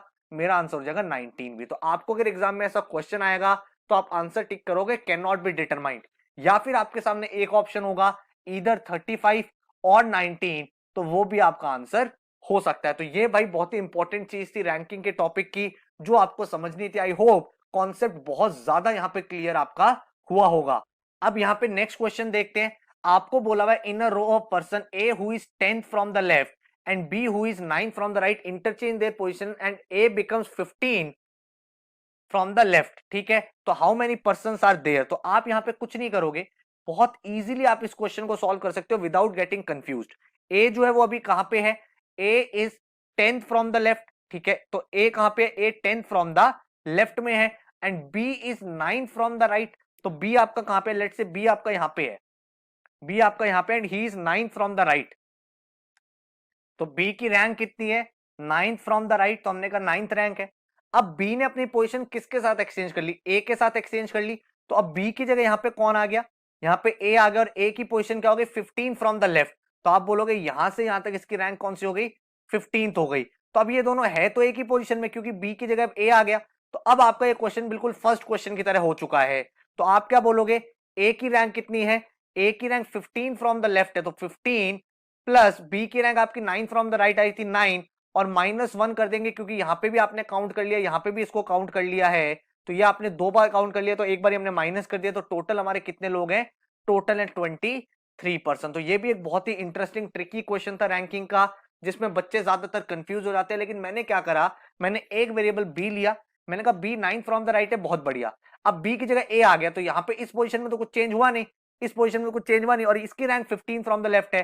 तो आप ये भी बोल सकते हो ए के पहले कितने लोग हैं, यहाँ पे 14 लोग हैं, यहाँ पे बी के आगे कितने लोग हैं, यहाँ पे आपके 8 लोग हैं, और यहाँ पे ये एक खुद इंसान है, चाहे वो ए हो चाहे बी हो। तो आप ये भी कर सकते हो 14 + 1 15, 15 + 8 23। तो ये भी आपका सही तरीका है, उससे भी आप क्वेश्चन को सॉल्व कर सकते हो। इसके बाद हम लोग मूव ऑन करते हैं, हमारे सामने टॉपिक आ गया इनपुट आउटपुट। तो इनपुट आउटपुट में क्या चीज होती है, ये बड़ा इंटरेस्टिंग टॉपिक है, और इसके ऊपर क्वेश्चन आप बहुत सारे एग्जाम में देखते हो, और काफी सारे एग्जाम में इसके ऊपर पूरा सेट आ जाता है। सेट एज इन कि आपको एक डेटा दे रखा होता है, उसी के ऊपर 3-4 क्वेश्चन। तो अगर आपको ये टॉपिक आता है तो आप यहाँ पे काफी अच्छा स्कोर कर सकते हो। तो इसका मैं आपको एक एग्जाम्पल समझाता हूं, फिर आपको एक टेक्निक समझाता हूं, जिसके बाद आप बहुत आसानी से इसके क्वेश्चन कर पाओगे। तो इनपुट का मतलब होता है जैसे कोई मशीन हो गई, उसमें आपने इनपुट दिया, और जो फाइनल स्टेप होता है उसको हम बोलते हैं आउटपुट। तो लेट से आपने यहाँ पे इनपुट दिया, और वो इनपुट आपका कुछ इस तरह से 35, ये मेरा क्या है, इनपुट है। तो यहाँ पे मैं लिख देता हूं इनपुट। तो इनपुट मुझे क्या दिया गया मशीन में, 35, 32, 53, 10 एंड 9। ठीक है, फिर आपको बोला गया स्टेप 1। अब स्टेप 1 में क्या हो रहा है, स्टेप 1 में 9, 35, 32, 53 एंड 10। अब स्टेप 2 में क्या हो रहा है, स्टेप 2 में आपने देखा तो यहाँ पे 9, यहाँ पे 10 लिखा हुआ है, यहाँ पे लिखा हुआ है 35, 32 एंड 53, राइट। इसके बाद आपके सामने स्टेप 3। स्टेप 3 में क्या है, यहाँ पे 9, यहाँ पे 10, यहाँ पे 32, यहाँ पे 35 एंड यहाँ पे 53। अब आपको एग्जामिनर ये भी बोल सकता है the last step will be considered as output, और इस लास्ट स्टेप को वो आउटपुट के नाम से भी लिख सकता है। दैट इज मोर और लेस द सेम थिंग। ठीक है, अब आपको ये मशीन दे रखी है, और आपको यहाँ पे दे रखा है कुछ क्वेश्चंस। अब आपको सबसे पहले तो ये समझना है कि इस मशीन का पैटर्न क्या है। अगर आप यहाँ पे देखोगे, आपके सामने कुछ रैंडम नंबर्स थे, लेकिन जो फाइनल आउटपुट था उसमें सारे के सारे नंबर असेंडिंग ऑर्डर में हो गए, करेक्ट। अब आपको ये पता चल गया मशीन काम कैसे करती है। आप इस मशीन को कुछ डेटा देते हो, और मशीन आपको एक आउटपुट देती है जिसमें सारे नंबर्स असेंडिंग ऑर्डर में होते हैं। अब आपको वो क्वेश्चन पूछता है। तो लेट से आपके सामने पहला क्वेश्चन है, आपको इनपुट दिया गया, और वो इनपुट क्या है, वो इनपुट लेट से आपको दिया गया है 62, 42, 24, 73 एंड 66। ये आपको इनपुट दिया गया है, और आपको क्वेश्चन बोला हुआ है how many steps will be required to complete the arrangement, to complete all the step, या to reach the final step. ये सब चीजें वो आपसे पूछ सकता है। ठीक है, अब यहां पे ना आपको क्वेश्चन पहले खुद ट्राई करना है, फिर मैं आपको टेक्निक सिखाता हूं जिसका नाम है जंप टेक्निक। उस टेक्निक के बाद आप बहुत जल्दी इस क्वेश्चन को सॉल्व कर पाओगे। ठीक है, अब आपको यहाँ पे क्या क्या चीजें करनी है समझो। आप एक लाइन बनाओगे, और यहां पे आप लिख लोगे इनपुट, यहां पे आप लिख लोगे इनपुट, और यहां लिख लोगे आउटपुट। ठीक है, अब आप इनपुट वाली सारी वैल्यूज लिख दोगे। इनपुट वाली जो वैल्यूज आपको गिवन है 62, 42, 24, 73 एंड 66। अब आप आउटपुट में लिखना शुरू करोगे एक एक नंबर। अगर आपका कोई भी नंबर किसी भी नंबर के ऊपर से जंप करके आता है, तो उसको एक स्टेप माना जाएगा। बात को समझे। अब आपको मैं इसको प्रैक्टिकली करके दिखाता हूं। जैसे हमारे आउटपुट के हिसाब से सबसे पहले क्या होना चाहिए, सबसे छोटा नंबर। सबसे छोटा नंबर इसमें कौन सा है, 24 है। तो 24 मैंने यहां लिख दिया। तो 24 क्या किसी नंबर के आगे से जंप होके आया है, यस 42 और 62 के आगे से आया है, तो वो मेरा स्टेप 1 माना जाएगा। तो इसको मैं क्या लिख दूंगा, स्टेप 1। ठीक है, अब मेरा सेकंड नंबर कौन सा आएगा, जो सेकंड हाईएस्ट नंबर है 42। 42 क्या किसी के आगे से जंप करके आया, या 62 के आगे से जंप करके इसको आगे आना पड़ेगा। तो आप क्या बोलोगे, 42 को हम क्या मानेंगे, अपना थर्ड स्टेप, स्टेप सेकंड। उसके बाद थर्ड पे मेरा कौन सा नंबर आएगा, थर्ड पे मेरा नंबर आएगा 62। क्या 62 को किसी के आगे जंप करना है, नहीं करना। तो 62 को कहीं जंप नहीं करना, 62 जहां है वहीं रहेगा। तो ये कोई स्टेप नहीं माना जाएगा। इसके बाद आपको किसको जंप कराना है, आपका नेक्स्ट नंबर आएगा 66। क्या 66 किसी के ऊपर जंप हो रहा है, आप देख पा रहे हो 73 के ऊपर से जंप होकर आना पड़ेगा इसको। तो आप बोलोगे यस, इसको भी जंप होना पड़ेगा। तो इस स्टेप को भी हम मानेंगे स्टेप 3। ठीक है, उसके बाद 73 क्या इसको आगे किसी के जंप होना है, नहीं होना, क्योंकि सारे नंबर कैंसिल हो चुके हैं। तो कैंसिल हो चुके तो वो काउंट नहीं होगा। तो 73 अकेला बच्चा, तो आप इसको यहां लिख दोगे, and this will not be considered as a step. तो आप इस पर्टिकुलर क्वेश्चन में क्या बोलोगे, there are total 3 steps which are required to fit this particular model. तो आपको ये टेक्निक समझ में आई। इस टेक्निक में मैंने क्या चीज की, मैंने कहा कि मुझे आगे जंप करके देखना है, और जंप करके अगर आगे कोई ऐसा नंबर है जो कैंसिल्ड नहीं है और उसके आगे से मुझे जंप करना पड़ रहा है तो उसको स्टेप मैं मान रहा हूं। लेकिन अगर मान लो 62 के केस में आगे कोई नंबर नहीं था, या 73 के केस में आगे जो नंबर थे वो क्रॉस हो चुके थे और कहीं से जंप नहीं करना पड़ रहा आने के लिए, तो उसको हम स्टेप नहीं मानते। तो इस पर्टिकुलर क्वेश्चन में टोटल कितने स्टेप चाहिए? 3 स्टेप चाहिए, जिसके बाद आप अपने आंसर को निकाल यहां पे सकते हो। ठीक है, तो इसमें अगर आपने जंप टेक्निक पे मास्टरी कर ली तो उसके बाद आपके क्वेश्चन काफी सारे सही हो जाएंगे। बट आपको जो चीज डिकोड करनी है वो करनी है इनपुट क्या है, और इनपुट के बाद आपको जो आउटपुट आ रहा है उसमें क्या पैटर्न ड्रॉ हो रहा है। तो आपको मैं कुछ कॉन्सेप्ट बता देता हूं, जनरली उसी के ऊपर आते हैं। आपको क्या हो सकता है, कुछ अल्फाबेट दे रखे हो, मान लो आपको इनपुट दे रखा है, उसमें आपको कुछ अल्फाबेट्स लिखे हुए हैं। लेट्स से वो आपको लिखा हुआ है Tata, the, nature, good, for, island, there. ठीक है, अब आपको इस तरह से डेटा दे रखा है। अब हो सकता है आपको यहाँ पे कुछ स्टेप्स दे रखे हो और जो आपको आउटपुट दे रखा हो उसमें क्या हो रहा है, सारे के सारे अल्फाबेटिकली अरेंज हो गए जो आपका पहला अल्फाबेट है उसके अकॉर्डिंग। ठीक है, या फिर ऐसा हो सकता है लास्ट अल्फाबेट के अकॉर्डिंग अरेंज हो गए हो। ठीक है, तो इस तरह से मल्टीपल इनपुट और आउटपुट के क्वेश्चंस बनते हैं। आपको पैटर्न समझना है, तो मैं आपको बता देता हूं जनरली क्या पैटर्न बनता है। 3 पैटर्न आपके अल्फाबेट में बनते हैं और जनरली 3 पैटर्न आपके नंबर्स में बनते हैं। जनरली इसी के ऊपर क्वेश्चंस आते हैं। तो नंबर्स अगर आपको दे रखे होते हैं तो या तो असेंडिंग होता है, जैसे मैंने आपको एग्जांपल में लेके दिखाया था, या फिर आपके सामने डिसेंडिंग होता है कि सारे नंबर डिसेंडिंग ऑर्डर में चले गए, या फिर आपके नंबर चेंज हो जाता है, नंबर चेंजेस। नंबर चेंजेस का क्या मतलब है कि आपने इनपुट डाला लेट से कोई नंबर, ठीक है, आपने इनपुट डाला कोई भी नंबर, लेट से 2 डाला, 10 डाला, फिर आपने 15 डाला, 20 डाला, देन आपके पास नंबर है 24। नेक्स्ट आपने देखा जो स्टेप 1 था उसमें क्या हुआ, स्टेप 1 में ये नंबर हो गया 4, ये हो गया 20, ये हो गया 30, ये हो गया 40 और ये हो गया 48। हो सकता है स्टेप 2 में आप देखोगे तो ये नंबर हो गया 3, ये हो गया 19, ये हो गया 29, ये हो गया 39 और ये हो गया 47। तो यहाँ पे क्या हो रहा है, यहाँ पे नंबर चेंज हो रहा है। तो आपको ये पैटर्न ड्रॉ करना है। स्टेप 1 में क्या हो रहा है, स्टेप 1 में जो भी नंबर था उसको आपने मल्टीप्लाई बाय 2 कर दिया। स्टेप 3 में क्या हो रहा है, -1 कर दिया। फिर आपको पता चल जाएगा क्या पैटर्न है एंड उसके अकॉर्डिंग आप अपने क्वेश्चंस को इजीली सॉल्व कर सकते हो। ठीक है, तो नंबर्स में मेजरली ये 3 टाइप क्वेश्चन बनते हैं। और अल्फाबेट की अगर हम बात करें तो आपके सामने या तो ऐसा हो सकता है फर्स्ट वर्ड कि फर्स्ट अल्फाबेट के अकॉर्डिंग आपने उसको असेंडिंग या डिसेंडिंग ऑर्डर में लगा दिया हो कि अल्फाबेटिकली लगाना है, या फिर हो सकता है लास्ट अल्फाबेट के अकॉर्डिंग लगा दिया हो, उसके बेसिस पे भी क्वेश्चन बनते हैं और एग्जाम में आते हैं। या फिर ऐसा हो सकता है नंबर ऑफ अल्फाबेट, जैसे मैंने अभी कुछ वर्ड लिखे थे आपके सामने, ऐसा भी एक पैटर्न कर सकता है कि वो जो फाइनल अरेंजमेंट कर रहा है, वो जो आउटपुट कर रहा है, उसमें नंबर ऑफ अल्फाबेट्स का रोल है कि भाई पहले 5 अल्फाबेट वाले, फिर 4 अल्फाबेट वाले, फिर 3 अल्फाबेट वाले। एक बार आपको वो पैटर्न समझ में आ गया, वो पैटर्न आपको देखना है। फिर जो मैंने आपको जंप टेक्निक बताई है उस टेक्निक की हेल्प से आप लास्ट स्टेप पे भी पहुंच सकते हो, या फिर एग्जामिनर आपसे पूछे स्टेप 3 क्या होगा तो जंप टेक्निक लगाओ और स्टेप 3 आके उस क्वेश्चन को वहीं पे छोड़ दो, वही आपका स्टेप 3 होगा।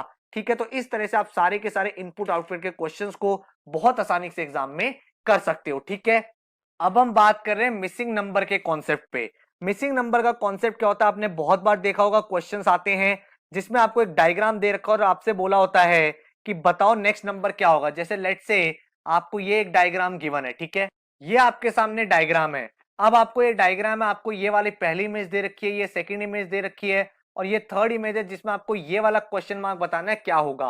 अब इसके पीछे कोई डायरेक्ट अप्रोच नहीं है क्योंकि हर एक क्वेश्चन में एक अलग अलग कॉम्बिनेशन लग सकता है। तो ऐसे क्वेश्चंस में ज्यादा टाइम स्पेंड नहीं करना है, देखते ही अगर आपको समझ में आ जाए कि हाँ ये लॉजिक है तो आप आंसर कर दो। अदरवाइज ऐसे क्वेश्चन को आप एंड के लिए छोड़ सकते हो क्योंकि ऐसे क्वेश्चन हम सॉल्व तो करने लगते हैं फिर हमें समझ में नहीं आता किस लॉजिक से ये पूरा का पूरा फिल हुआ है। तो अगर इस क्वेश्चन में पर्टिकुलरली देखें तो आप यहाँ पे देख पा रहे हो ये 26 अंदर है, यहाँ पे 60 अंदर है और यहाँ पे 100 अंदर है। बॉय गर्ल मैंने आपको सिर्फ कंफ्यूज करने के लिए दिया हुआ है। तो आप यहाँ पे क्या चीज चेक कर सकते हो, आप देख सकते हो अगर मैं यहाँ पे 5 इंटू 4 अगर मैं इन दोनों को मल्टीप्लाई कर दूं तो आप बोलोगे 5 इंटू 4 प्लस इन दोनों को मल्टीप्लाई कर दूं तो आपका हो जाएगा 3 इंटू 2 और इनको मैं अगर प्लस कर दूं तो ये नंबर क्या हो गया, ये हो गया 26। सिमिलरली अगर आप यहां पे पैटर्न ड्रॉ करोगे तो 10 इंटू 4 प्लस 5 इंटू 4, तो ये आपका कितना हो गया 40 प्लस 20 60, जो आपको यहां पे गिवन है।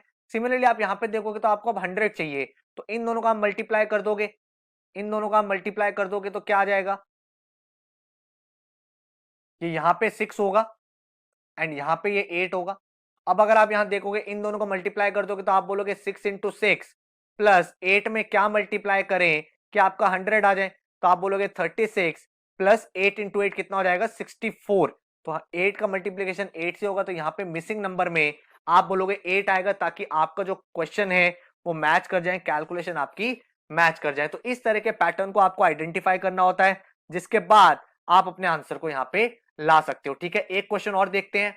अब आपको ये डायग्राम देकर आपसे पूछा इस क्वेश्चन मार्क की जगह कौन सी वैल्यू आएगी, तो अगर आप इस डायग्राम को ध्यान से देखते हो और एकदम से जज कर लेते हो कैसे है, तो आपको सॉल्व करना है, अदरवाइज ऐसे क्वेश्चंस में ज्यादा टाइम आपको वेस्ट नहीं करना। तो मैं यहाँ पे जब ध्यान से देखता हूं तो मुझे पता चलता है 3 माइनस 2 1 होता है, 4 माइनस 3 1 होता है और 6 माइनस 3 3 होता है, 113 बन गया। तो अब आपको पता चला कि difference of upper number minus difference of lower number जो है वो सर्कल के अंदर लिखा हुआ है। फिर अगर आप यहां देखोगे 7 माइनस 4 3, 5 माइनस 1 4, 3 माइनस 0 3, तो यहां पे भी यही लॉजिक है।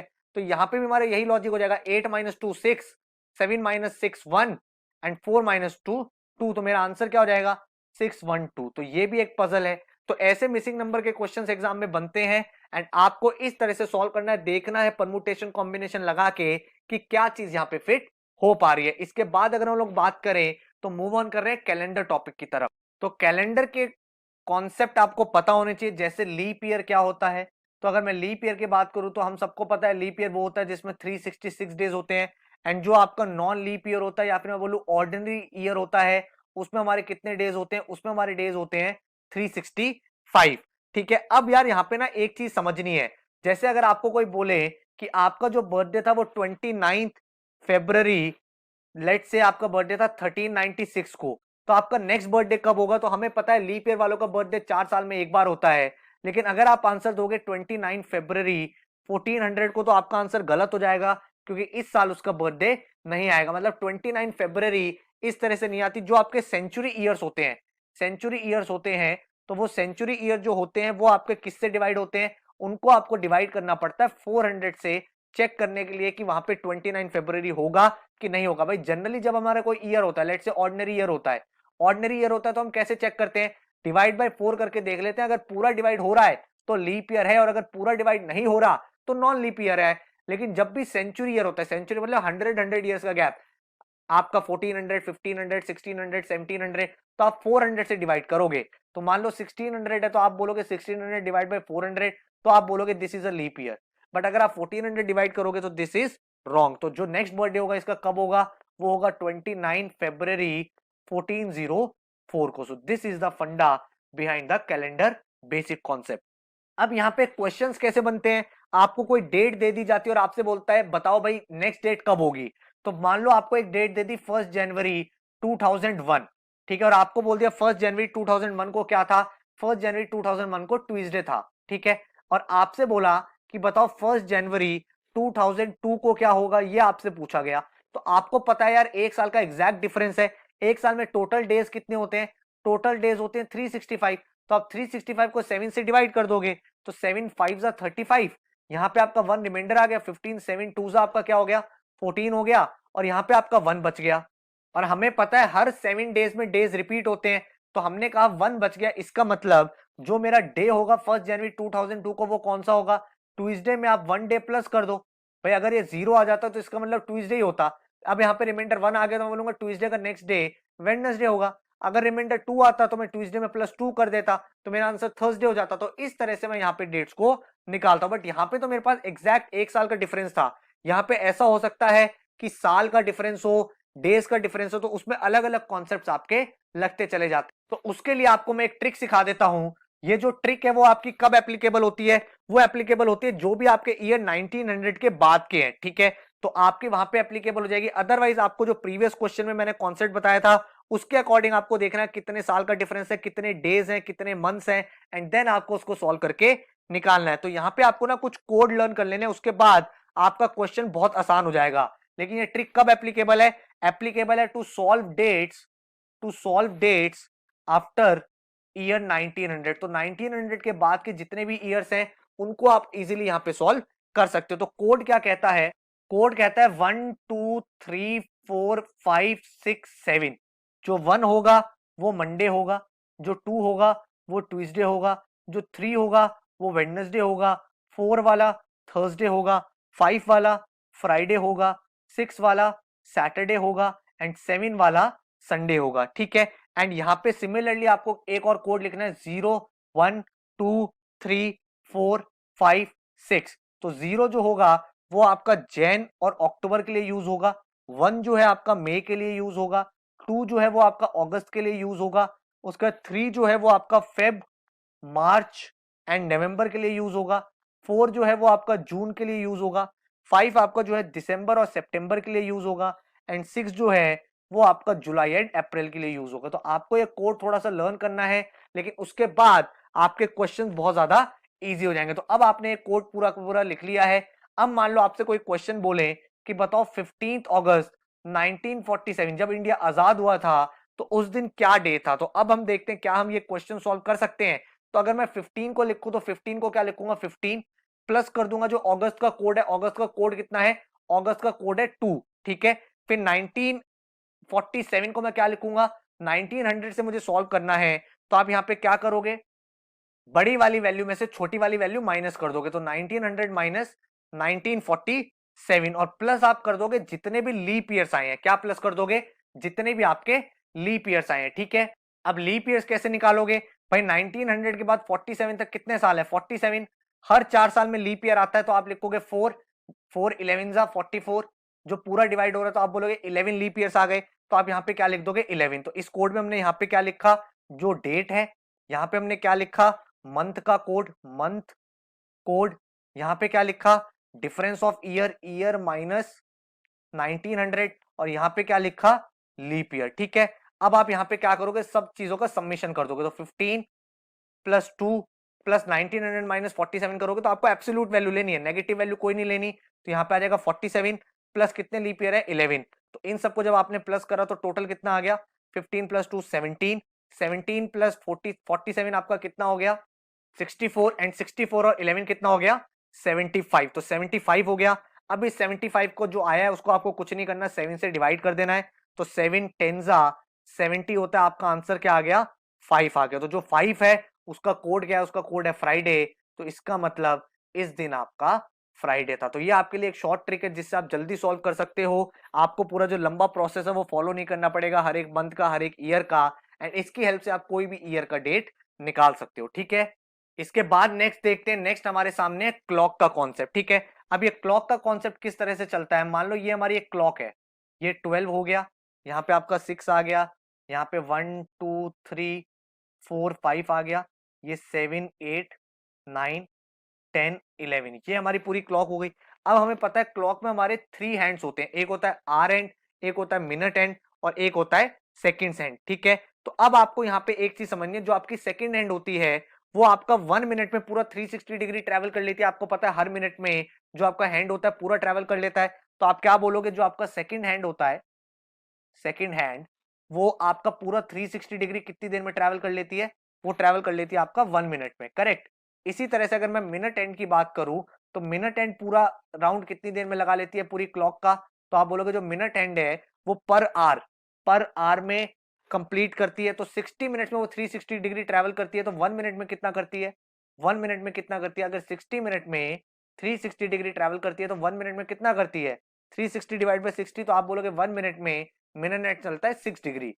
और अगर मैं आर एंड की बात करूं तो आर एंड आपको पता है 1 मिनट में कितना चलता है? भाई हमें पता है भाई आर एंड को भाई वापस पहुंचने में कितना टाइम लगता है? भाई 12 घंटे बाद वापस आता है। तो आप बोलोगे भाई 12 घंटे मतलब 12 इंटू 60 720 मिनट्स में वो 360 डिग्री ट्रैवल करता है। तो 1 मिनट में कितना करेगा? तो 1 मिनट में करेगा 360 divide by 720 which means 1/2 degree. तो आप बोलोगे आर एंड जो होता है 1 मिनट में कितना डिग्री ट्रैवल करता है? 1/2 डिग्री। तो ये आपको यहाँ पे पता चल गया। अब आपको ये पता होना चाहिए पूरा सर्कल आपका 360 का है और टोटल 12 सेक्शंस बने हुए हैं। तो दो सेक्शन के बीच में कितने डिग्री का एंगल होता है? 30 डिग्री का एंगल। तो ये एंगल कितने डिग्री का होता है? 30 डिग्री का एंगल होता है सारा का सारा। ठीक है, अब आपसे यहाँ पे क्या क्वेश्चन पूछा जाता है? लेट्स से आपसे मैंने पूछा कि बताओ 4 बजे कितने डिग्री का एंगल बनेगा। तो ये 4 बजे कितने बजे का? 4 बजे ये आर एंड होगा, ये आपका मिनट एंड होगा। तो आप बोलोगे भाई यहाँ पे 30 डिग्री 30 डिग्री 30 डिग्री और 30 डिग्री, तो टोटल कितना हो गया? टोटल हो गया 120 डिग्री। तो आप बोलोगे 4 बजे 120 डिग्री का एंगल बनेगा। लेकिन यहाँ पे चैलेंज तब आता है जब मिनट्स की बात आ जाती है। मिनट्स की बात आ जाती है मतलब मान लो आपसे पूछा हुआ है कि ये बताओ 620 पे क्या कितने डिग्री ट्रेवल किया होगा, कितने डिग्री का एंगल बनेगा।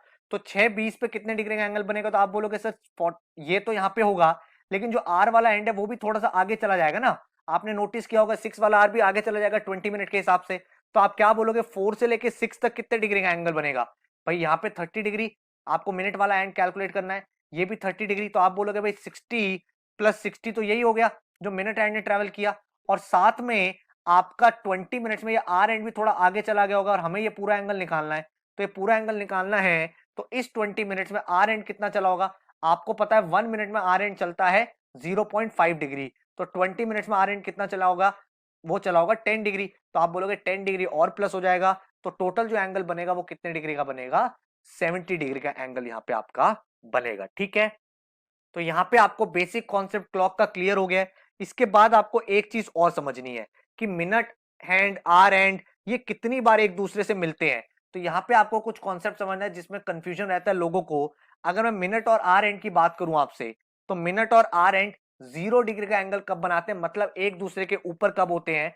तो आप बोलोगे 1 आवर में ये कितनी बार मिलते हैं? ये 1 टाइम्स मिलते हैं। ओवरलैप कितनी बार हो रहे हैं ये? ठीक है, उसके बाद अगर मैं पूछूं minute and hour and 24 hour में कितनी बार मिलते हैं, तो आपका आंसर 24 नहीं होता, वो 22 टाइम्स होता है। ठीक है, 22 टाइम्स मिलते हैं, 24 टाइम्स नहीं मिलते, क्योंकि जब वो आर चलता है तो थोड़ा थोड़ा आर वाला भी चलता रहता है। तो 0 डिग्री का जो एंगल है वो कितनी बार होता है? वो आपका होता है 22 टाइम्स इन 24 आवर्स। ठीक है, कितने कितने बजे? एक बारी 12 बजे, फिर 1:05 पे, फिर 2:10 पे, फिर 3:15 पे, 4:20 पे, 5:25, 6:30, 7:35, 8:40, 9:45, 10:50, इस तरह से आपके ये मिलते हैं। ठीक है, उसके बाद सिमिलरली अगर मैं आपसे पूछूं कि मिनट एंड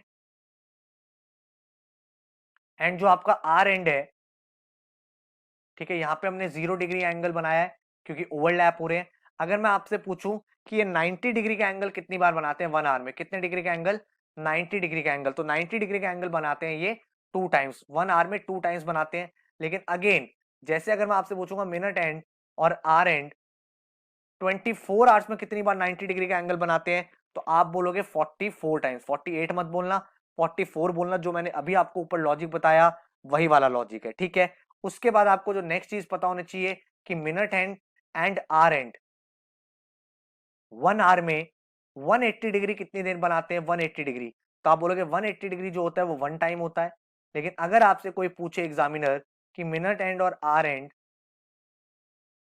24 आवर्स में कितनी बार 180 डिग्री एंगल बनाते हैं, तो आपका आंसर 24 नहीं होगा, आपका आंसर 22 टाइम्स होगा। तो ये आपने सारी चीजें यहाँ पे लिख ली है, इंपॉर्टेंट है आपके पॉइंट ऑफ व्यू से। ठीक है, अब आपसे यहाँ पे ना क्वेश्चन क्या पूछा जाता है? अब आपसे क्वेश्चन ये पूछा जाता है कि भाई 24 आवर्स में ये कितनी बार मिलेंगे मिनट एंड आर एंड, कितनी बार ओवरलैप होगा, 180 डिग्री कब बनेगा, स्ट्रेट लाइन में कब होंगे। इस तरह के क्वेश्चन है जो आप यहाँ पे सॉल्व कर सकते हो। या फिर जो एंगल वाला क्वेश्चन था वो मैंने ऑलरेडी आपको सिखा दिया है। Now you are in a position जहां पे आप इन क्वेश्चंस को अटेम्प्ट कर सकते हो। अब अगर हम मूव ऑन करें आगे, तो हमारे सामने टॉपिक है कोडिंग एंड डीकोडिंग। यहाँ पे आपके क्या होते हैं, जैसे कुछ अल्फाबेट्स होते हैं, कुछ वर्ड्स होते हैं, उनको डिफरेंट तरह से कोड कर देते हैं, फिर आपसे बोलते हैं कि बताओ इसका मतलब क्या है। तो अगर मैं यहाँ पे बात करूं तो सबसे पहले आपको अल्फाबेट सारे पता होने चाहिए। तो ABCDEFGHIJKLMNOPQRSTUVWXY Z। तो टोटल हमारे सामने 26 अल्फाबेट्स होते हैं। एंड जो आपका मिड पॉइंट होता है वो 13 के बाद होता है। ठीक है, तो 13 के बाद मतलब M के बाद आपका मिड पॉइंट आ जाता है, और यहां से आपका कोडिंग के क्वेश्चंस आते हैं। तो कभी कभी ऐसा होता है A को Z से रिप्लेस कर दिया, M को N से रिप्लेस कर दिया, तो यहाँ पे अगर आपको जल्दी जल्दी रैंक निकालनी है, जल्दी जल्दी कोडिंग डिकोडिंग करनी है, तो आप एक कोड सीख सकते हो, उसका नाम है इजोटी। क्या बोल रहा हूँ?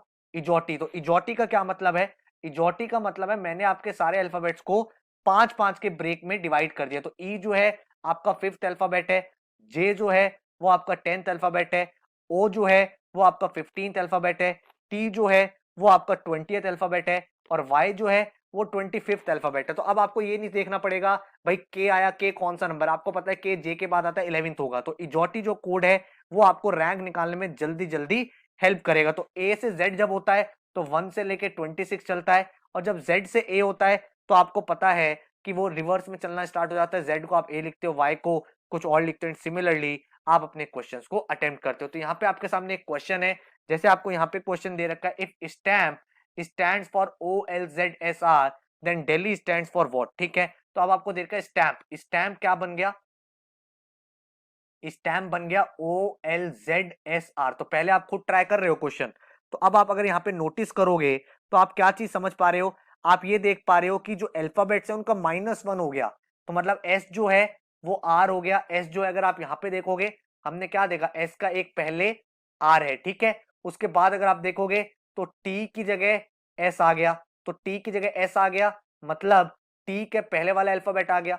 सिमिलरली ए के पहले -1 कर दोगे तो Z आ जाएगा, M के पहले -1 कर दोगे तो L आ जाएगा, और P का -1 कर दोगे तो O आ जाएगा। तो जो मेरा कोड है वो किस तरह से असेंबल हुआ है, वो -1 से असेंबल हुआ, और फर्स्ट वाला लास्ट में चला गया, सेकंड वाला सेकंड लास्ट में, थर्ड वाला थर्ड लास्ट में। तो अब अगर आप मुझसे बोलोगे दिल्ली कैसे कोड होगा, तो दिल्ली कोड होने का क्या फंडा हो गया? पहला वाला अल्फाबेट आपका जो है उसका एक कम करके लास्ट में लिख दो, मतलब यहाँ पे क्या आ जाएगा, यहाँ पे आपका आ जाएगा C। उसके बाद E का एक कम कर दो तो यहाँ पे आ जाएगा D। L का एक कम कर दो तो वो आ जाएगा K। फिर H का एक कम कर दो वो आ जाएगा G, और I का एक कम कर दो वो आपका आ जाएगा H। तो मेरा कोड क्या बन गया दिल्ली का? HGKDE। तो ये मेरा आंसर हो जाएगा, ठीक है। इसी तरह से अगर आप नेक्स्ट क्वेश्चन देखोगे तो कभी कभी ऐसा होता है कि जो आपके वर्ड्स होते हैं उनको नंबर में चेंज कर देते हैं, नंबर में चेंज करते हैं, तो इस तरह से भी कोडिंग हो सकती है। तो अगर मैं रिलेशन की बात करूं तो आपको बोला हुआ है रिलेशन को आपने कैसे कोड किया है, 9531296 तो अगर आप यहाँ पे चेक करोगे तो आप क्या चीज देख पा रहे हो, आपको अंडरस्टैंड करना है, लॉजिक अपना बिल्ड करना है, तभी आप आंसर कर पाओगे। तो आर जो होता है वो कौन सा अल्फाबेट होता है? वो 18th अल्फाबेट होता है। ई जो होता है वो होता है 5th अल्फाबेट। एल जो होता है वो होता है 12th अल्फाबेट। ए आपका फर्स्ट अल्फाबेट होता है। टी आपका कौन सा होता है? 20th alphabet, इजोटी। ठीक है, याद करो। आई जो है वो कौन सा अल्फाबेट है? 9th alphabet. ओ जो है वो आपका 15th अल्फाबेट, और एन जो है वो 14th अल्फाबेट। अब अगर आप देखोगे जो अल्फाबेट है ना, उनकी डिजिट का सम कर दिया है, 1 + 8 9। जो सिंगल डिजिट है उसको सिंगल ही लिखा है, 5 को 5 लिख दिया। एल को क्या करा, 1 + 2 3। ए फर्स्ट अल्फाबेट होता है, फर्स्ट लिख दिया। टी आपका 22 + 0 2। फिर आपका आई जो है वो 9 होता है, यहाँ पे 9 लिख दिया। ओ 15 होता है, 1 + 5 6 हो गया। एन आपका 14 होता है, 1 + 4 5 हो गया। तो अब आप यहाँ पे क्या बोलोगे, सम ऑफ डिजिट्स है। तो सिमिलरली अब आप पर्सन का कोड बना सकते हो। तो पर्सन के कौन कौन से अल्फाबेट होते हैं? पी आपका कौन सा अल्फाबेट होता है? पी आपका होता है, ओ के बाद आता है, ओ आपका 15th अल्फाबेट है इजोटी कोड से, तो पी आपका कौन सा हो गया? 16। ई कौन सा है? 5th alphabet. आर कौन सा है? 18th। एस कौन सा है? 19। ओ कौन सा है? 15। एन कौन सा है? 14। ठीक है, अब अगर आप इसको कोड करोगे तो सम ऑफ डिजिट करना है, 1 + 6 7। ई क्या हो जाएगा? 5। आर क्या हो जाएगा? 9। ये कितना हो जाएगा? 1 + 9 10। ये आपका कितना हो जाएगा? 1 + 5 6, एंड यहाँ पे 1 + 4 5। तो ये आपका पूरा का पूरा बन जाएगा कोड, और ये आपका आंसर होगा। ऑप्शन में ऐसा भी हो सकता है कि इन दोनों को प्लस करके दे दिया, 7 5 9 1 6 5। तो दोनों में से जो भी होगा वो आंसर होगा। तो दोनों एक साथ नहीं होंगे, या तो ये आपके सामने होगा या ये आपके सामने होगा, ताकि आप क्वेश्चन के आंसर को बिना एम्बिग्विटी के टिक कर पाओ। ठीक है, तो ये हमने यहाँ पे सीखा कोडिंग डिकोडिंग का फंडा। अब हम लोग मूव ऑन कर रहे हैं नॉन वर्बल रीजनिंग पे।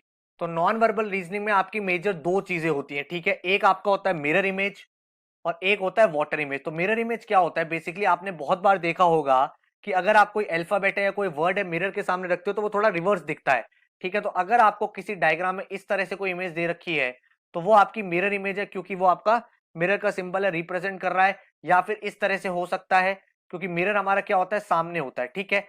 वाटर इमेज क्या होता है? अगर आप किसी वर्ड को पानी में देखोगे तो वो आप डायगोनली देख रहे हो, एक तरह से ऑपोजिट डायरेक्शन में देख रहे हो, तो उसका जो सिंबल होता है जनरली इस तरह से होता है, ठीक है। तो अगर इस तरह से कुछ लिखा हुआ है या फिर इस तरह से कुछ लिखा हुआ है तो ये किसका सिंबल है, वाटर इमेज का है। तो अगर मैं आपसे बोलूं कि मेरे सारे अल्फाबेट्स कैसे दिखते हैं, तो ए आपको ए ही दिखता है, बी आपको इस तरह दिखेगा, सी आपको इस तरह दिखेगा, डी इस तरह से दिखेगा, और ये सारे अल्फाबेट्स की मिरर इमेजेस है। इसी तरह से अगर मैं वाटर इमेज की बात करूं तो अगर आप वाटर में देखोगे ए ऐसा दिखेगा, बी आपको ऐसा दिखेगा, सी इस तरह से दिखेगा, डी ऐसा दिखेगा, ई ऐसे ही दिखेगा, एफ इस तरह से।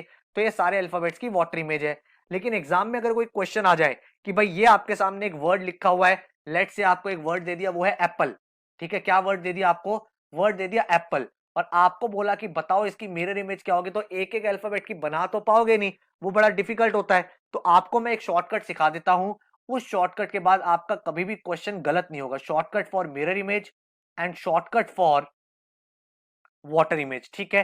तो जब भी आपके सामने एग्जाम में कोई क्वेश्चन आए, कोई डायग्राम आए, आपको रफ शीट मिलती है, उस रफ शीट पे वो वर्ड लिख लो या वो डायग्राम लिख दो। उसको लिखने के बाद अपने पेपर को रिवर्स कर दो, मतलब to find the mirror image, क्या बता रहा हूं मैं आपको, to find the mirror image आपको क्या करना है, वर्ड लिखना है एंड टर्न कर देना है पेज को। तो पेज को टर्न कर दोगे तो जो आपको पीछे डायग्राम दिख रहा है, वर्ड लिखा हुआ है, वही उसकी मिरर इमेज है। और अगर मैं वाटर इमेज की बात करूं तो अगर आपको वाटर इमेज निकालनी है तो फाइंड द वाटर इमेज,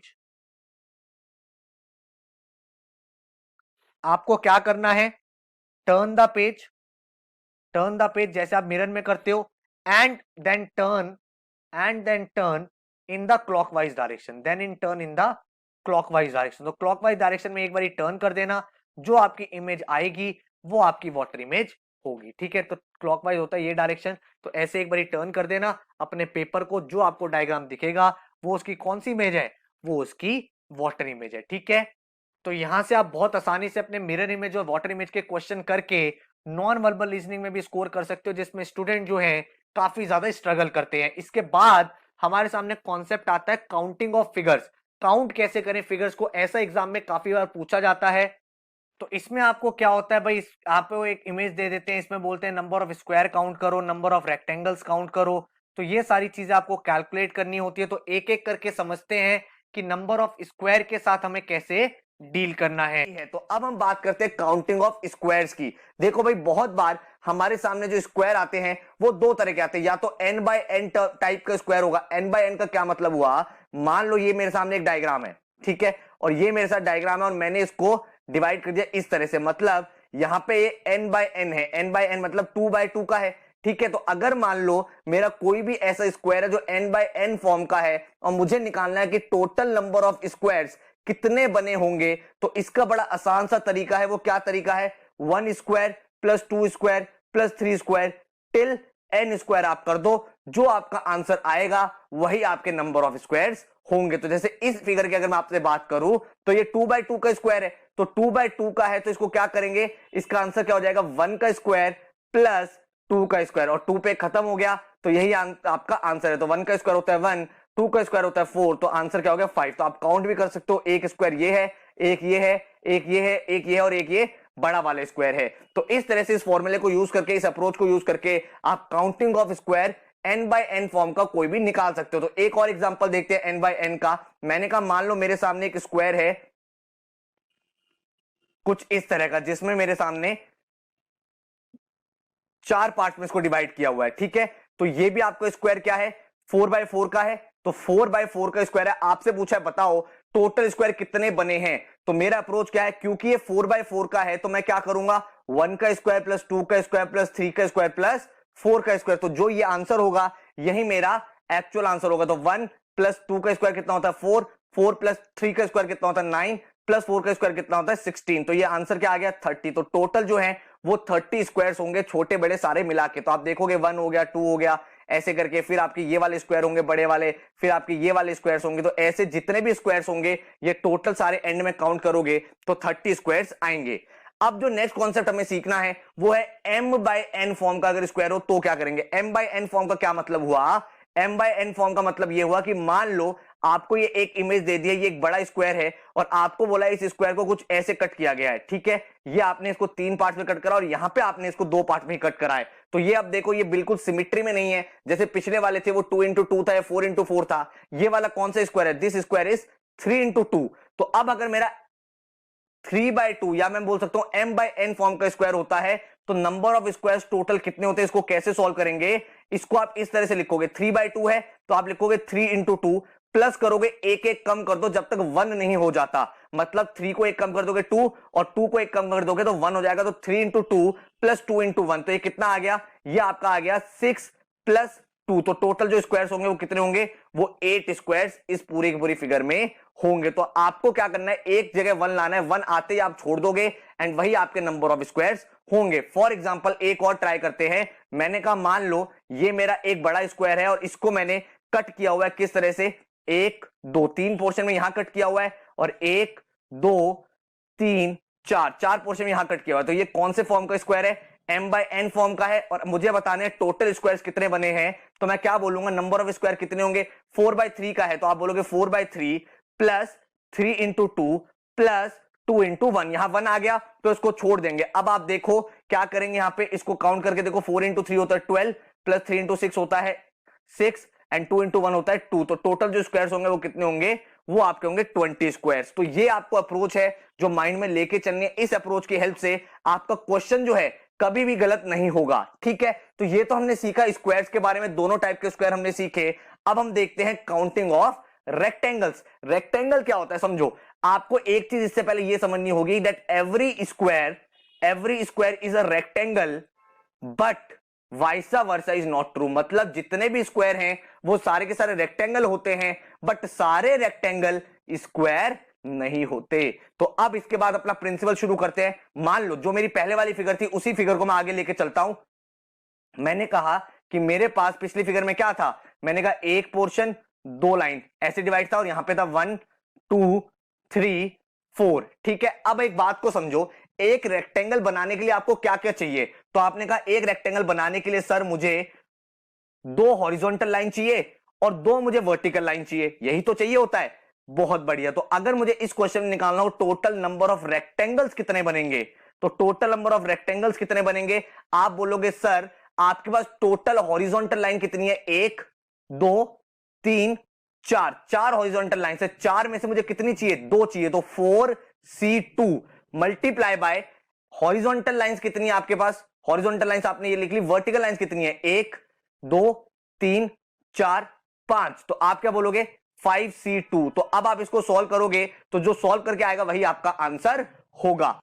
तो इसको आप जब ओपन करके सॉल्व करोगे तो क्या हो जाएगा? 4 फैक्टोरियल अपॉन 2 फैक्टोरियल 2 फैक्टोरियल। भाई एनसीआर का फॉर्मूला क्या होता है? एनसीआर का फॉर्मूला यही तो होता है, n factorial upon r factorial multiply by n minus r factorial. तो यही वाला फॉर्मूला मैंने यहां लगाया और मैंने कॉम्बिनेशन का यूज करके टोटल नंबर ऑफ रेक्टेंगल्स निकाल लिए, 60 आ गया। तो टोटल जो रेक्टेंगल बनेंगे इस पूरे की पूरी बड़ी इमेज से वो 60 रेक्टेंगल बनेंगे। अब अगर एग्जामिनर मुझसे ये क्वेश्चन पूछ ले कि मुझे ये बताओ ऐसे कितने रेक्टेंगल्स है जो स्क्वायर्स नहीं है, find the number of rectangles which are not square. तो अब आप क्या करोगे? अगर आपको सिर्फ रेक्टेंगल्स वो निकालने जो स्क्वायर नहीं है तो टोटल जो रेक्टेंगल है वो कौन से हैं? वो है 60। और अभी जब मैंने आपको 2 मिनट पहले सॉल्व करके दिखाया था तो उसमें मैंने क्या बताया था? तो वहां हमने टोटल कितने स्क्वायर निकाले थे? टोटल हमने स्क्वायर निकाले थे वहां पे 20। तो 60 में से 20 माइनस कर दोगे तो 40 rectangles are such rectangles which are not squares. तो कॉन्सेप्ट क्लियर हुआ। एक और करके देखो। मान लो आपको एक फिगर दे रखी है, ये आपको दे रखा है कि भाई बताओ 1 2 3 4 5 ऐसे ड्रॉ कर दिया आपने और यहां पे आपने 1 2 3 4 ये लाइन ड्रॉ कर दी। अब आपसे पूछा है बताओ नंबर ऑफ रेक्टेंगल्स कितने बनेंगे। तो नंबर ऑफ रेक्टेंगल्स कैसे बनेंगे? एक रेक्टेंगल बनाने के लिए मुझे 2 हॉरिजॉन्टल लाइन चाहिए और 2 वर्टिकल लाइन चाहिए। तो हॉरिजॉन्टल लाइंस कितनी है? 1 2 3 4 5 6। तो मुझे इन 6 लाइन में से 2 चाहिए, मल्टीप्लाई बाय वर्टिकल लाइंस कितनी है? 1 2 3 4 5 6 7। तो इनमें से मुझे 2 चाहिए। तो 6c2 मल्टीप्लाई बाय 7c2। तो ये आपका आंसर आ गया नंबर ऑफ रेक्टेंगल्स। अब अगर एग्जामिनर आपसे बोले कि वो वाले रेक्टेंगल्स बताओ जो स्क्वायर नहीं है तो इसको आप क्या करोगे? इसको आप स्क्वायर्स निकाल लोगे जो मैंने आपको अप्रोच बताई एंड देन आप उसको माइनस कर दोगे इसमें से। तो आपका जो आंसर आएगा वो आंसर क्या होगा? such rectangles which are not squares। तो तीनों कॉन्सेप्ट मैंने आपको यहां सिखा दिए हैं। सो आई होप आपने इस वीडियो के पूरे नोट्स बना लिए हैं। मुझे पता है ये एक लेंथी वीडियो है, काफी सारी चीजें आपने यहाँ पे देखी होंगी, समझी होंगी, बट यहाँ पे अगर आपने रियलाइज किया हो आपका पूरा का पूरा रिवीजन हो चुका है एक एक चीज का, and now you are more confident for your entrance exam. तो अगर आपको इस वीडियो से कुछ नॉलेज मिली है तो इस वीडियो को अपने सारे दोस्तों के साथ जरूर शेयर करना, अपने क्लासमेट्स के साथ शेयर करना, ताकि सबको ये नॉलेज मिल पाए। एंड नीचे कमेंट में जरूर बताना कि ये पूरा का पूरा रिवीजन आपको कैसा लगा। एंड इसके अलावा अगर आप हमारे कोर्सेज ज्वाइन करना चाहते हो तो जो आपको व्हाट्सएप नंबर प्रोवाइडेड है वहां पे आप कांटेक्ट कर सकते हो। हमारे स्पेशलाइज्ड कोर्सेज चल रहे हैं बीबीए बीएमएस इपमैट के लिए, उनके बारे में आप नॉलेज ले सकते हो एंड देन आप प्लान आउट कर सकते हो। तो I wish you all the best and I hope कि आप अपने टॉप ड्रीम कॉलेज में एंटर इस साल कर पाएं।